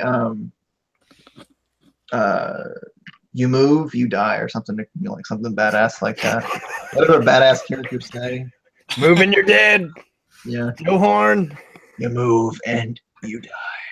I don't know. I'm not a badass, so. And Mullen, you said these guys feel like they're wearing armor. yes. Is that under the shirt, or can I not feel the shirt at all? You can't feel the shirt at all. Can I make like a check against that? Or check? I'm gonna make a textile check. I don't know. So I'm Get rid of like the illusion or whatever. Because I came into contact with him. illusion. What? And so as you come, but funny you asked that. Like, as you come into contact with him, and so Mal, as you say that, Gnocchi, as you do this, like as you pick him up, all this happening like at once, everything just kind of stops, and the one with the xylem kind of looks back at Illios, and the eyes on Xylem are exactly like those of the crows, just like these void, like pitch black, like a sclera with no pupil. And he's like, well, to give us some credit, it lasted a lot longer than we thought it would. All right. Do I get my action? Yep. Can I take my shot that I had prepared? Heck yeah, go for it. Do I get advantage for being point blank? No. You actually get disadvantage? Rip. I have the feat, so I don't get disadvantage. Damn it! Yeah. Yes, and advantage, or No, Yes, you good. Roll. This is basically like the roll before going into initiative. 24.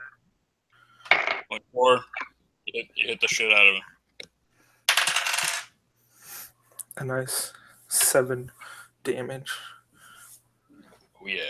So I find a space between his armor, or a soft spot, and I fire there.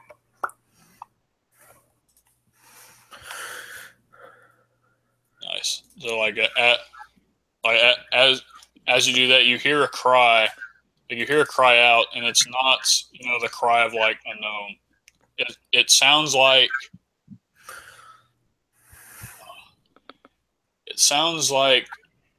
kind of like 2 or 3 voices kind of like intermingled, like a growl of pain, like these 3 different pitches or volumes, like like a as they do that, and the illusion. Spoiler alert! The illusion fades away, and you see in the place of these 3 gnomes are these 3 dark like gray complexioned skin with this black leather and robe and just like tightly placed all around them, to where almost the only visible like amount of skin is their face, and the eyes, of course, are the void black. And these things are gnome sized though. And so in this kind of like a round before, did Illigath or Mal wanna? Mm-hmm. My thing is, I just frightened the guy, so I don't think it'd be fair for me to shoot him. Yeah, and it is noticeable that when kind of like the illusion fades, the whatever it isn't moving and is visibly shaking. The one that your crossbow's to the back of. Yeah, just so you, the condition for frightened is like they have disadvantage on ability and attack rolls, and they can't willingly move closer to the source of their fear. So, All right. Take that as you want. All right. Yep. I mean, I don't know how much of this I can do in this round, but the idea was like to slam the thing into the ground. Yeah, that I'm not gonna. We'll just have that be the thing for this time. Yeah, go for it. And we'll just count it as a normal attack as an 18. Yep. To push him into the ground and eventually get my knee on him, since I already had him kind of grappled. So we're gonna go with that. And that's it. Wow, max damage. That's 10. All right. Do you want to roll initiative now, or? Yeah. Does Illios say anything as he presses his knee? In the back, you hear some bones creaking as you do so. Ooh, nasty. I mean, I don't know. No, not yet. Yeah, go ahead and roll initiative, guys. Oh, I'll put it in chat. Thank you.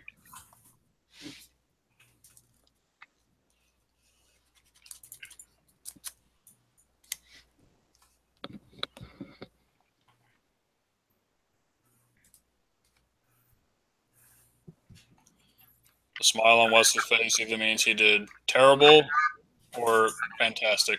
One better than Ryan, so Hey. that's why I was smiling.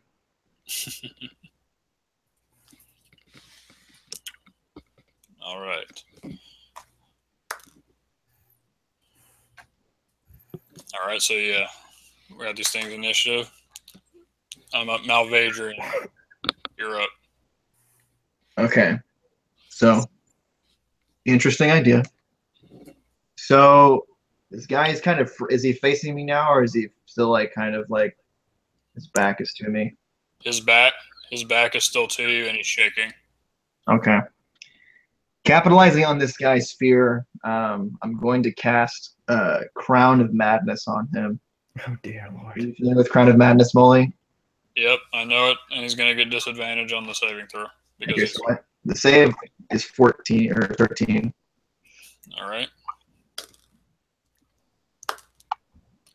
So with disadvantage, that is a critical failure. Cool. So, for you guys who don't know what Crown of Madness is, it's basically like how I kind of see it is the little glyph on Adrian's left palm. He kind of has like the crossbow like to the guy's back of his head. And he's going to kind of like, after he's like, you move, you die, and that little exchange happens, he's just going to kind of like slap the guy in the head and just kind of do that.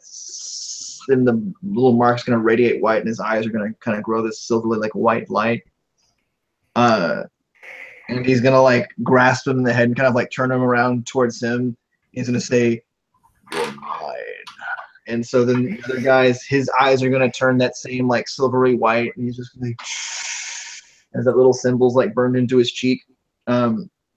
So basically, what this guy now has to do is he has to attack somebody other, like. So I'm gonna have him attack whoever's closest, like the other bad guy. All right, and I just want to say, Illios, you feel it, your divine sense, ringing like Malvadrian is now evil. You should kill him. What? I was gonna say Shadow of Mordor much? Yeah. I'm just kidding. All right, so yeah. This guy, the nearest one to him, since Illigath picked this guy up and he's now like 10 feet above the ground. Comically 10 feet in the air. Illigath smashed him into the ground. Oh yeah, I completely forgot. Sorry about that. Knee into the ground. What he would actually do is he'd take this dagger and like it, and this dagger is kind of like this black like twisted dagger. He takes it from his belt and swiftly plunges it into the guy on the ground into his shoulder. Rip fake Xylem.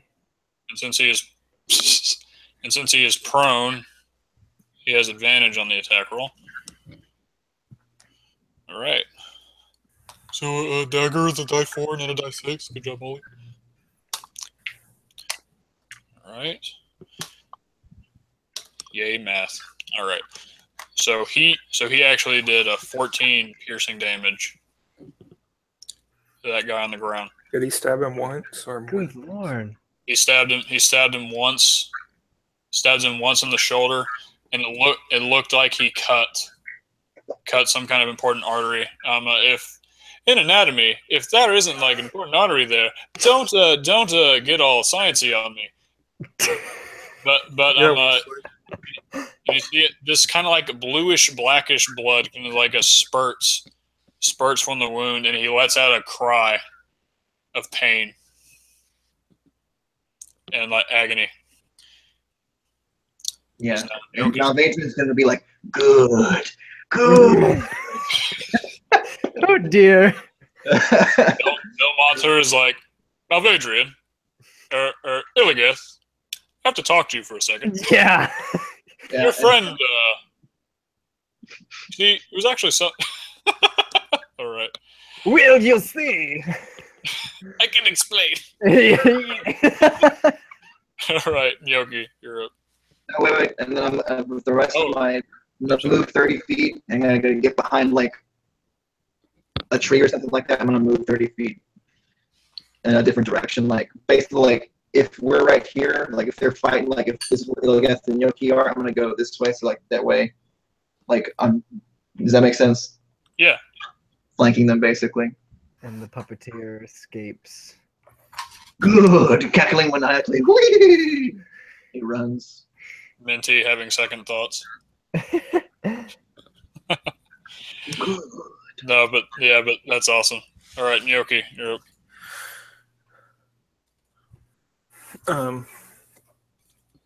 Noki's gonna take the gun from the side or his back and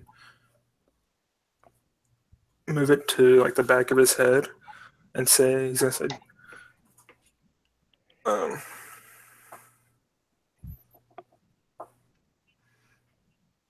"Don't fucking move." And then he's gonna prepare an action. So if this guy does move, he's gonna blast him as hard as he can. All right. Awesome. Yeah, that was pretty badass. All right. And so it is their turn now. And the guy that Illios is smashed into the ground, and his companion that Malvadrian is now controlling is plunge the dagger into his shoulder. You're like, did you really think you really think you're gonna get out of this, don't you? And then kind of like meekly, he's like, "Tota fatur," and all around him, everything goes black. But and Malvadrian, who has moved 30 feet away, actually sees this now. It's like this sphere. It's like this spherical void. Think of like how a black hole like absorbs light. Like this sphere of darkness basically is around them, surrounding Illigath and Yoki, Dolgrim, and Raymond, and all of them, and only you can see this.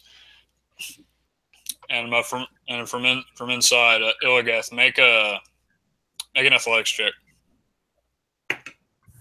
The one time. You get off easy this time, Molly. That's an 8. All right, so the guy I want to say, like with his free arm, he kind of struggles a dagger like out of it, and like nicks you with it, and like and your knee is pulled back, and he gets out from under you and seemingly disappears. And Yoki, you feel the other guy start to move, so go ahead and take that attack. As soon as he does, is this disadvantage with darkness or? I would say it's like your gun's pressed against him. You're in darkness, but I would have said that you would have advantage on the roll, and it's being like canceled out by the disadvantage. So just go ahead and make a normal roll. Gotcha. And I get 2 shots, right? Because my action. Yeah. Okay. Just want to make sure.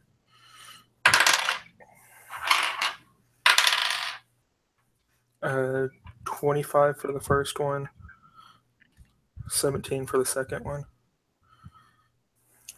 Both of them hit.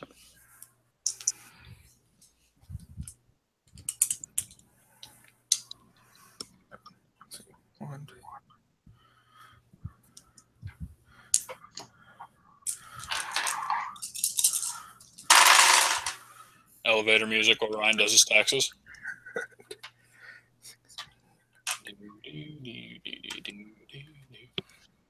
32 damage from 2 shots. Okay. As I use all 3 points of my grid to blast this guy. All right, so and it's like it's really weird. It's almost as if this darkness is also slightly. It's almost like it's creating like this echoey effect. Like it's really weird. Like your gun blast like echoes, and you hear oh! And a thud on the ground in front of you, and you don't feel any movement.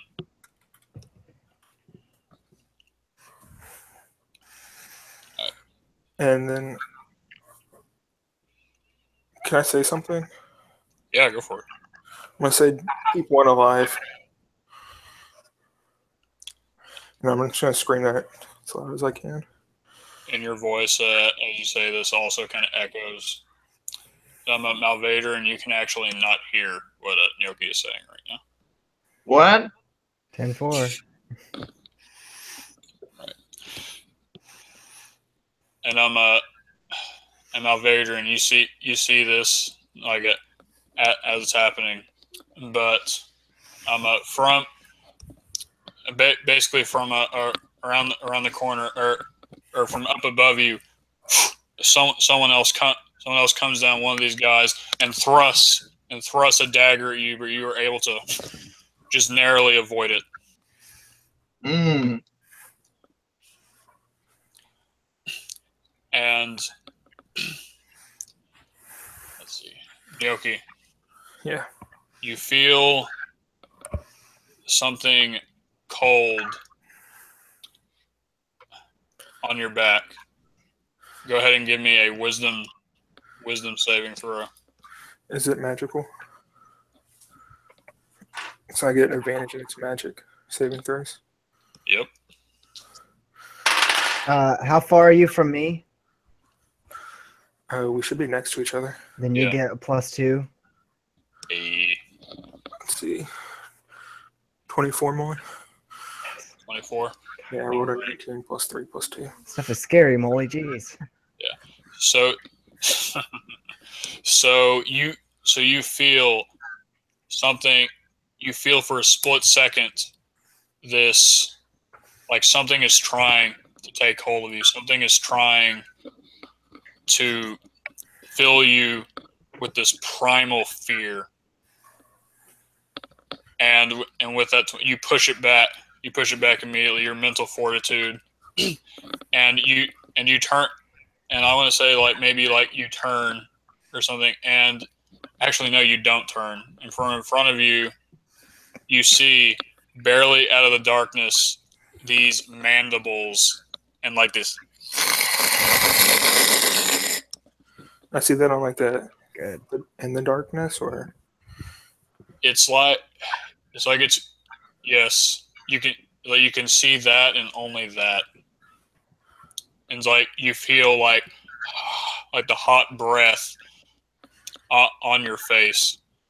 why is it always me? Noki thinks to himself.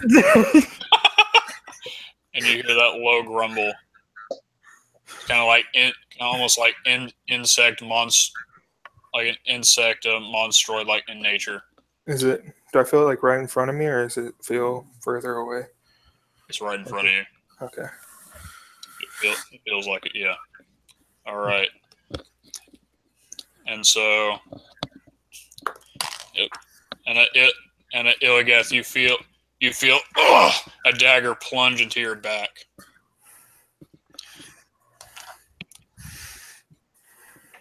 And you take 11 piercing damage.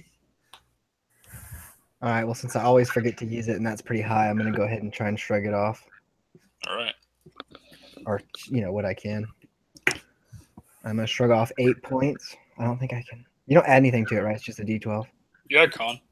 You do? Yeah. Oh. So I do Plus believe 3. that. So I negate all 11 damage. Yep. Molly. I know. I don't know how, but I do. Yep. it's like, it's almost like how I imagine it, like upon entry, if you'll allow me to Go ahead. almost like upon entry, like this dagger, the dagger makes it in there, but like you just like contract your muscles, like all the muscles like in your back, and the dagger kind of like snaps F yeah. against your skin, and you and you hear almost like a gasp of like amazement from like behind you. And speaking of Illios, it is your turn. So hags were mentioned. Yes. And I don't want to waste my turn, so I'm going to go ahead and ask: do we? Is it safe to assume that these are of haggish origin?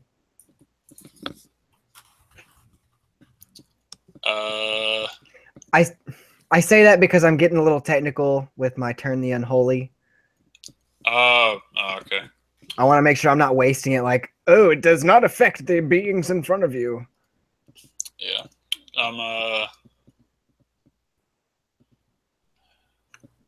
It's your call. Yeah.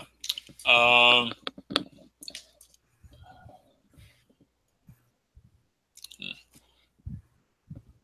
would say I'm turn the unholy effects. What is it? Undead And fiends. and fiends. All right. It's up to you. I don't know. Yeah. So yeah, go ahead and do what you're gonna do. All right. Are they? Yeah. Because they call the night hag It's if this is what I gave Molly, Fiend. then it's Fae.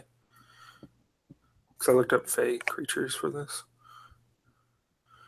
But it's up to the DM. Always. Yeah. For this, I would I would just go and say, because I mean, I don't know what would Illios. I mean, okay, so here's my thought process. Illigith is like, it's completely black. Yeah. Like a magical blackness. And so since he's not, I mean, swinging around is really ineffective, so he's going to channel divinity. All right. That's the idea behind it. So whatever it affects is on you. That's fine. Okay. Okay, so yeah, he's gonna cross his fist over his chest. The light of your mater will shine through the darkness. And this is like my favorite thing to do. And so he's gonna channel divinity, and I see just like a pulse of divine energy. I want to call it light, but there's not light in this sphere. So roll your DC to anything in 30 feet. Anything that can hear me within inside this sphere. Okay. Basically. All right. And that's a DC 13. Okay. And also from this, I'd like you to roll a die 20 and add your charisma. And tell me what you get. 15. All right. Okay. So this pulse of like a divine energy, like it exudes from you, and it pulses throughout this dark sphere. But then, as it gets to the edges, it is forced back, like into you. Mm-hmm. And from the outside, Malvadrian, if you were to look, you'd see like a pulse of light that had like tried to escape the dark sphere, but it was quelled. God is dead. Rip. Coming from Malvadrian. We killed him. Just kidding, God. Love you. No, you're not. But so following that, I believe I get a Shield Master bonus action, Sure. and the thing that tried in vain to stab me in the back, I'm gonna try and shove 5 feet away. All right, go for it. Do I wait? Do I do something? Is it? Where is it? I gotta write this stuff down. I'm just gonna act like it's a athletics with a 15. Yeah, I was gonna say. All right. So you connect. Oh, good. Okay, so that was the goal of the shove. To make sure something's there. Yeah. So you connect, and I know it says 5 feet, but it's like I'm just thinking in terms of like relative size and strength of you compared to these things. If this is okay with you, Sure. like cinematically, like this is how cinematically is like now you see a guy just come flying from this void, like out of the sphere, and like hits his back to a tree. F yeah. Okay. And then he's like, let's do that. All right, so you connect with him, and you do not feel his presence. So I just see like an attempt to drive back the darkness, and then Illios literally turns around to swing with his shield, and a big swoop that tries to hit whatever was behind him. Yeah. Beautiful. And so I'm to anyone watching, that kind of moment right there is like, oh, the shove to 5 feet. Yeah, okay. You can take creative liberty with these things, because you can make it so much more awesome, and it doesn't detract from anything. All right. Good public service announcement, Molly. That piece of wisdom aside. All right. Can I have the soapbox back now? No, you can't. Yeah, it's your turn. Okay. So I have a mental connection with this I don't know what to call him. Underling, dominated guy. So I kind of like to think like we go into his mind for a second, and he sees this battlefield scattered with dead bodies, and it's kind of like he's waking up and like looking around and seeing all of his dead friends, all of his dead comrades, all the ones he ever loved, just dying, blood just like bled out of them, and him just kind of like on the ground trying to like reach one of them to save them.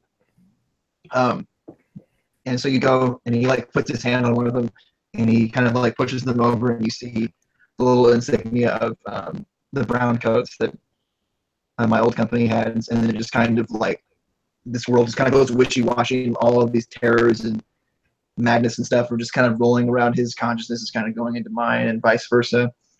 And so there are two guys outside that I can see. There's one guy who kind of like ninja starred through me with a dagger, and there's a guy who just kind of just popped out, right? Yeah, so there's a guy who tried to stab you with a dagger.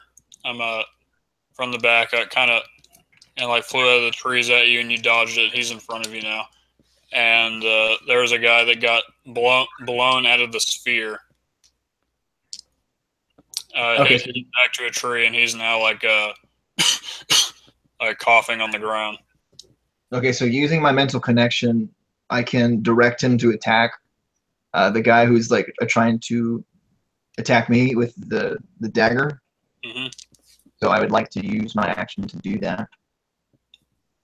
Right. And after this, at the end of my little dominated guy's turn, he gets a saving throw. Okay. So what happens? All right. So, or just to make sure, you said that you wanted to get this guy to come out and attack the guy that's attacking you. Yeah, and then basically from that, I'm going to try to use the distraction of this guy's, my little dominated guy's attack to get another 30 feet distance between this guy and that guy. So I don't know how. That's kind of like my goal.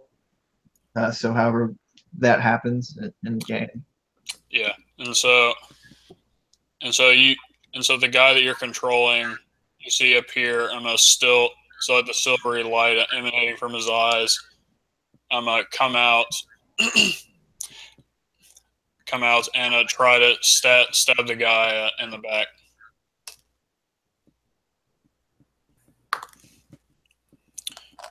All right, so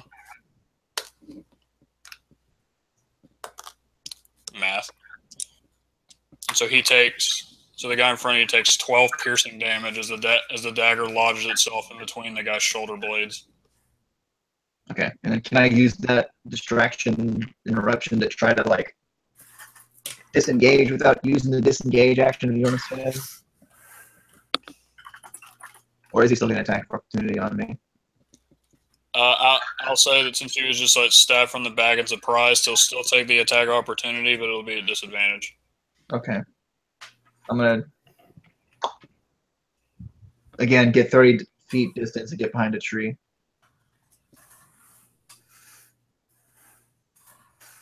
All right. So let's see. And the guy made his wisdom, and the guy made his wisdom saving throw, I rolled it. He failed it again. So that guy's good. He's gonna go ahead and roll. What is your AC, Mel? 17. 17. Okay, so he just kind of swings at you. Really recklessly, and you easily dodge it as you try and move away from him. Yeah, and at this point, I think I'm going to break connection with the guy. Kind of like he's going to get behind the tree. And you're going to see like a little silvery, like, imagine like a tear made of light just kind of like drip down from his eye. And we just kind of like blink it free, and the connection is severed. Mm-hmm. He kind of brushes away the tear and kind of reaches in for his crossbow and has it like his back's against the tree, and he pulls out the crossbow and is about to like go on, shoot and stuff. That's my turn. All right, nice. And so I forgot to say it after the thing, but take a point of inspiration for a scene earlier that you did. Yes, and I just want to say, Ryan, you would not have a shield or a buckler. You would have a soup bowl.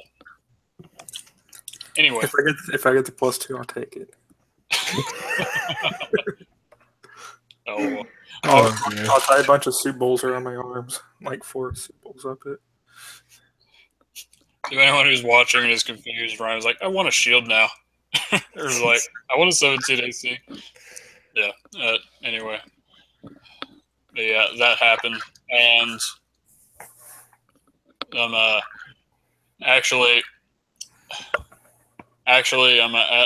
what happens next is actually no, it is Gnocchi's turn. My bad. I'm still in this darkness, right? Yeah, you're still in this darkness. You feel the hot breath, and you hear the hissing of whatever the hell is in front of you right now. I'm gonna drop down to like my knees, and I'm gonna search the body in front of me. So I saw one of the other hags had a dagger, so I'm gonna see if I can search this body for a dagger also. See if I can find one. Okay. Give me the roll for this, or?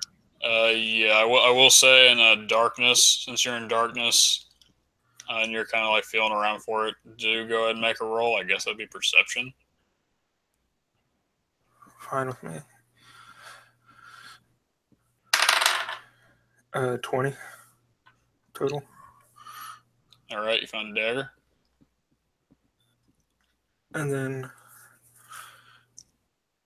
I'm gonna stand back up, and move to I guess my left, away from Illigath, swinging the dagger wildly around me, trying to get my way out of this darkness and hit anything that I can. All right, go ahead and make an attack roll at disadvantage. Using your dex, of course, because dagger.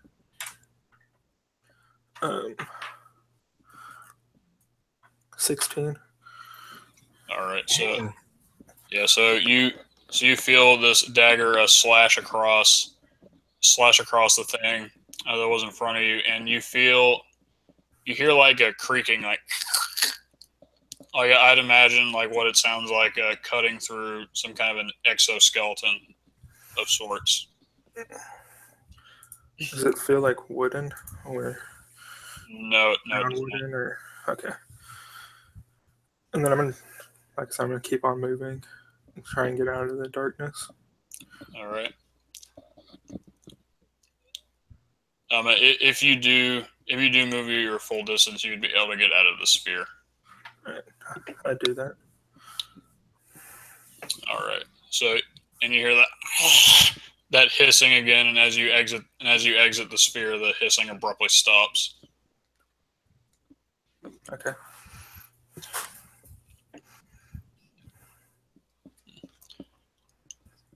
All right. And so from in the sphere, Illigith. Let's see. Actually, yeah. Okay. So from in the sphere, you were able to hear this hissing as well. This thing in front of you, and I was curious about that. Huh? I was curious about that. Yeah. Sorry, I should have made that That's fine. mark there. But yeah, you feel this hissing. I believe every enemy that was in there was knocked out or has left the sphere at this point, I believe. Yeah, all the original ones. Yeah, all the original ones. And so so you feel as well. It'll get this a hot breath on your face, and you also feel in your extremities. I want you to go ahead and make a wisdom saving throw. I feel what in my extremities? It's like kind of like this cold feeling just like creeping up on you. Oh, dang, that's not good.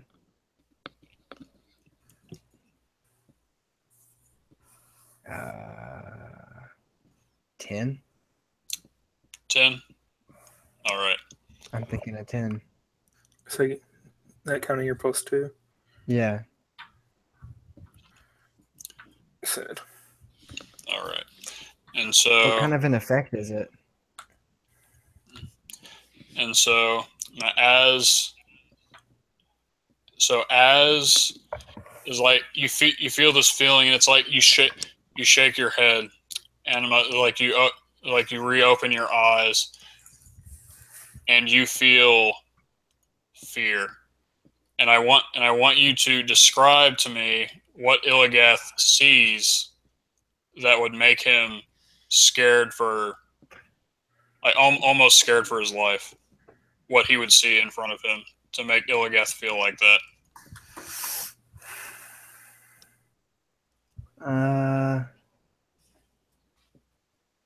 One moment.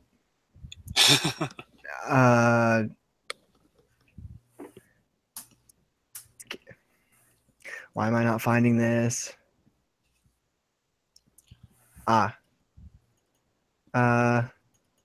So what?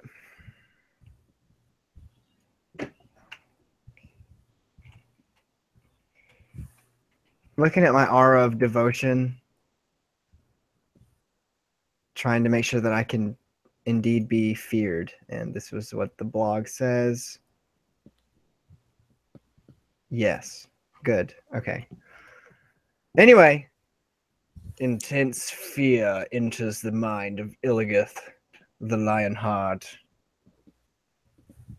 And in his mind, in his moment, he sees black death staring at him. The night is cold, and there is a blizzard surrounding him. Teeth everywhere. Hope vanishes. And in his shell of mortality, he feels death.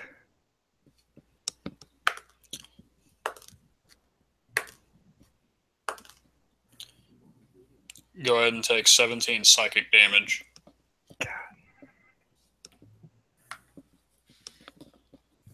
As this fear pervades your body, your mind.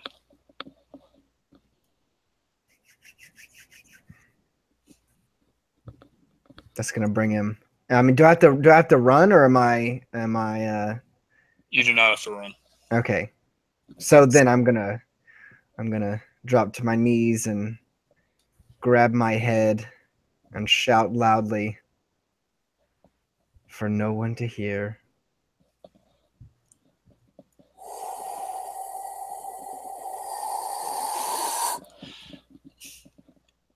It's like you shout loudly, and all you can hear is the raging blizzard around you, and you feel completely and truly alone. All right, and it is your turn, Illios. Huh? What? Yeah. To do what? Break it? Yeah, and I'm yeah. Go ahead and try. Roll that wisdom saving throw. This is okay for everybody to see. Can we see it?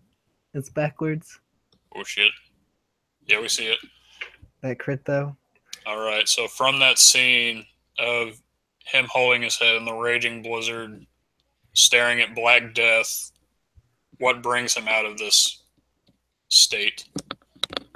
So in an instant, he remembers the stranger in robes, but it is not a stranger in plain robes that was present at the time. He sees a mighty warrior cloaked in light and draped in golden wings.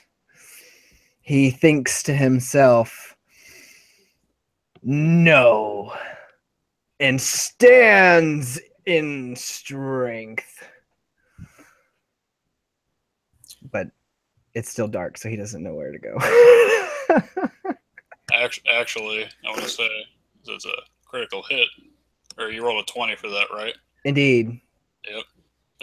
As you stand, you hear the sound of the blizzard fades and is replaced with the hissing of this creature that you hear in front of you, and another pulse of energy emanates from you and destroys the dark sphere around you. Yeah. And everyone else, Illigat, this dark sphere would be like ripped apart, and Illigath would be standing in the middle, standing over the body of like this dead insect monstrous creature.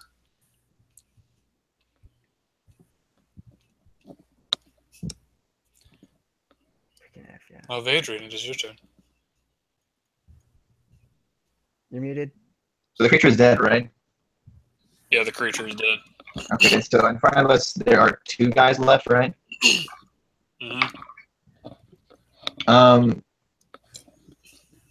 And so can you describe the physical appearance of these guys to me again? Yeah, so the physical appearance of these guys, they are wearing like kind of like these tight is like a almost like a skin tight, like a black leather armor with these like black strips of cloth like about their arms and their legs. And it's like they're completely covered except for like a small slit where you can see like their dark graying skin and those black eyes. And so are they like goblinoid looking, like they have like long noses and stuff like that, or are they like have I seen anything like this type of thing before, or is it like totally foreign? I've never seen anything like it. I would say that they looking at them strangely gives you the impression that you're looking at, say, gnocchi, but skinnier, a lot more gaunt, and of course with grayish dark skin.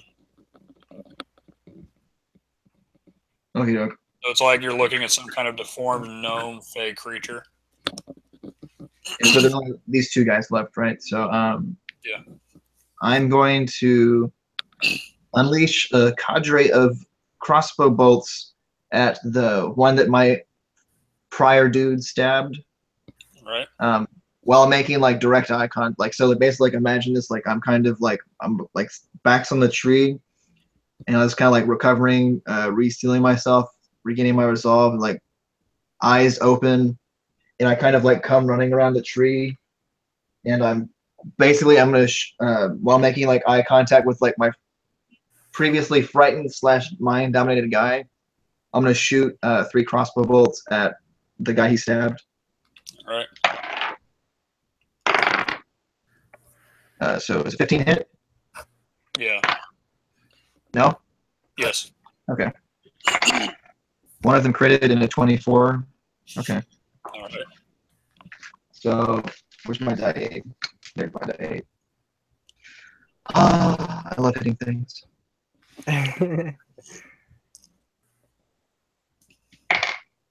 Oh shoot. It's a die 6 for a hand crossbow. My bad. Okay, 3. 4. Okay. And then a die 8 for plus slinger. Sorry, 1 second, math. And then so how do you do crits again? Max damage and then roll again.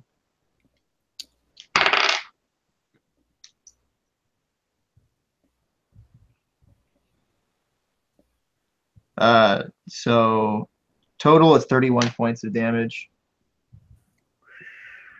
So one guy or spread across? To that one dude, I'm leaving the frightened guy alive because I feel like I have leverage over him. I'm trying to kill the one who was stabbed in the back previously. Yeah.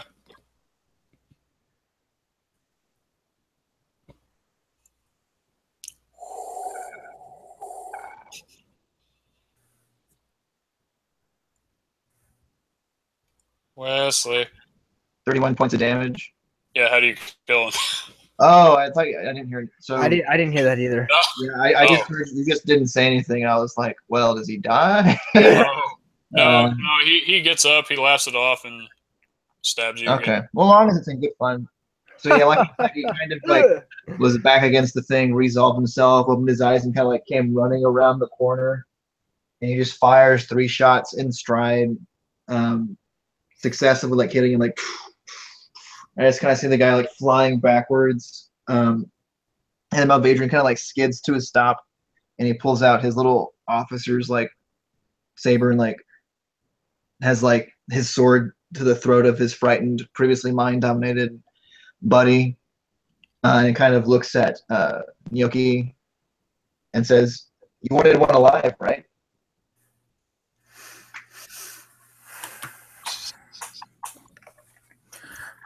That's my turn.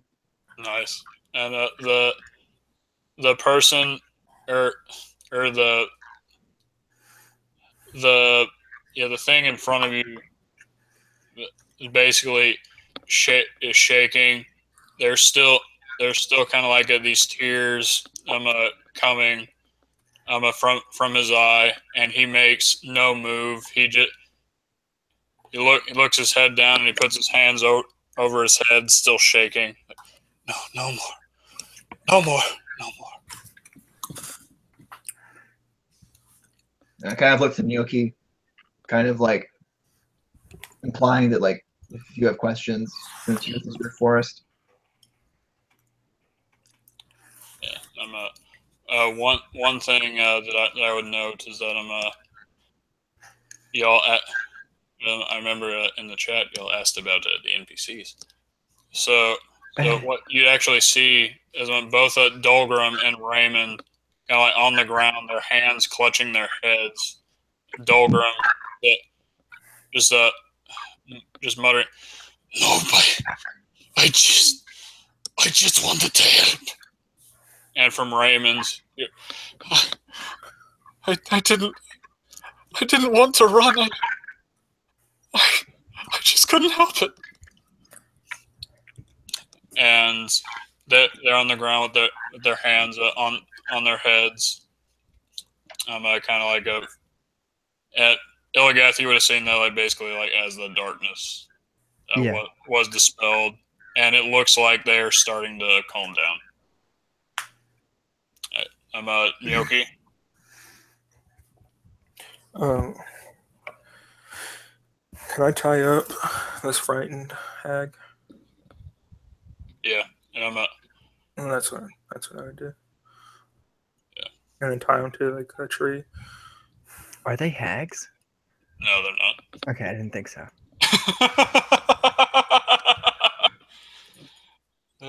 Okay. I don't know why that was so funny to me. But yeah. It was a good thing to call them. Yeah, I don't know what exactly to call them. Yeah, they are. To give you the to give you the name, they are darklings. That's what they're called. Yep. Knowledge. I knew hags could do that stuff too, so Yeah. I went with hag.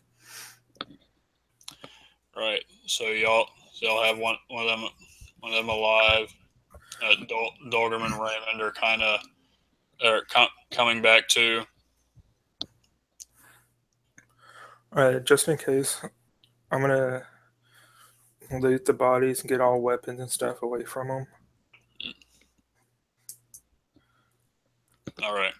Is there anything special about these daggers, or do I find anything special? Haha, you thought you would. No, they're just normal debt. I'm just kidding. You don't do 14 damage with a normal dagger. But for real. Okay, so these daggers, to the touch, they're almost like a kind of cold, or like you can feel this kind of like a necrotic energy, from them, and they are each of them they are +1 daggers. And if you wanted to look, you could find some other trinkets, and amounting to around 55 gold pieces. What? Amongst all... No, what did I just say? I take it back! I take it back! I can't give you gold! What's wrong with me? There you go, 55 gold pieces. Welp. Let it be known that this is the first session in almost a year that they have received any kind of treasure or gold. I like how the forest savages have gold, but like nobody else in the civilized world has. What happened to Jeff? Just saying. No, for real. What happened to Jeff? Did we pick him up after he rolled down the hill? No, yeah, remember? I grabbed him and threw him in. Did we make sure he was alive? Yeah, I mean, he was fine. He didn't say he was dead. Well, you said Raymond and Dolgrim were on the ground, but you didn't say anything about Jeff. Yeah, that time I actually did forget Rip Jeff. LOL. But he would have been on the ground with his hands on his head as well. What was he scared about? What was he screaming about? No, Gnocchi, not the last bowl. No, no. Sounds about right. There you go. And with the gold, I'd give 15 to me, Illigath, and Mal, and then 3 each to the NPCs. And he's going to You will take. I will take 5. The other is yours, friend. Mal kind of has the goldness and he's like, "What's this?" Shiny. You throw them as distractions. They're like little distractions if you need to distract someone, sneaking. He kind of like looks at it and like tries to use it as like a weapon, like trying to like flings it like a frisbee, like at a tree. And he kind of says it, and because gold is like soft, it kind of like crumples up. I kind of like imagine like a little bit. And he kind of like goes over and looks at it. Well, this is worthless. No, just kind of like Dolgrim, I'm actually like his jaw opens up. His jaw opens wide.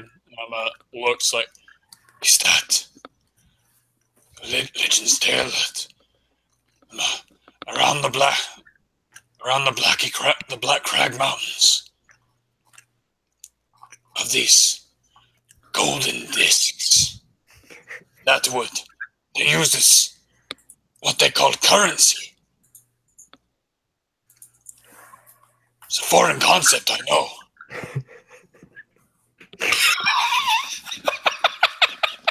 No, okay, the people can't see it, but Ryan in the chat put rolls eyes. And then Dolgrim's like, "No, you idiot! It's gold. Of course, it's gold. That's what it is. Yes." Mal grew up in a farming village, and they just used bartering, so he's literally never seen anything. Like, he has no idea what currency is. So, I'm gonna make that a thing because I haven't seen it before in my life. What a turn of events right there. Oh man! The outsider, the Goliath from the mountains knows what currency is, but the previous war general doesn't know what a gold piece is. I'm sorry. You don't find any gold. You find live chickens. No, we barter in sheep's wool. You find sheep wool. Okay. How much? Branded onto live chickens. Rip. Are actually these chickens that are like wearing sweaters or some shit? I don't know. Okay, moving on. How many daggers do I have, or were there? 4. Nope. 3, because one broke on Illios. Are they golden daggers? 3. I'd offer the other 2 of them to anybody. Except Raymond. You said these were like +1.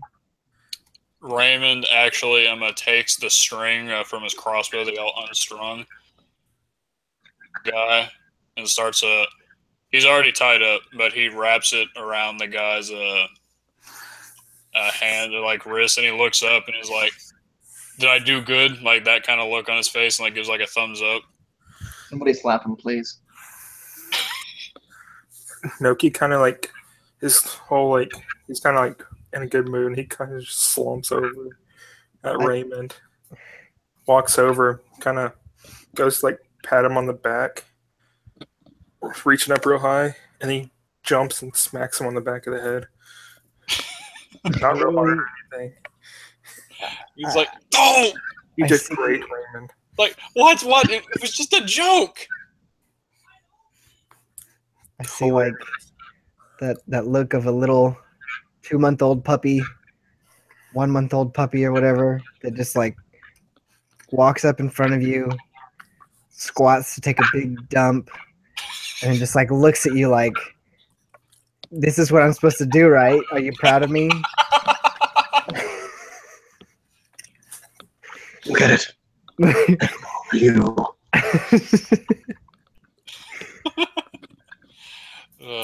All right. So you have this thing tied up, shaking.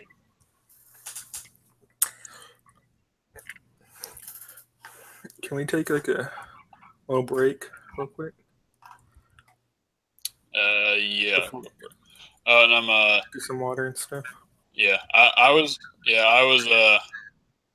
thinking this would of course be very anticlimactic, but God bless that went on for a lot longer than I had imagined. Yeah, as The it always tends to do. And so it's like what? It's almost at 3 hours now. It's at 2:45. Yeah. 2:45. All right.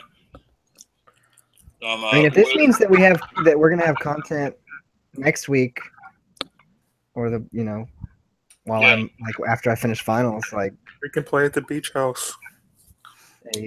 which I want to talk about when we're done with this. Yeah, I would say, I'd say that if we ended here, I'd have like half of the next session already done. So, yeah, so rip and to come back again. But if I want to end here, go for it. I'm going to end it here and I think it's a interrogate good again. spot. Do you think? I don't want to say. What, Wesley? I said it would give you time to think about what to say for the questions and stuff. So I think it'd probably be a more dramatic moment if you had time to prepare for our questions or whatever. And gives us time to prepare better questions. That too. Well, there's either that or we can question him to have that done with. Whatever y'all want to do. I'm not saying that I'm for either side. I'm good. I think we should quit while we're ahead. End it on a high note. That's fine. Okay. Did Noki take any damage earlier?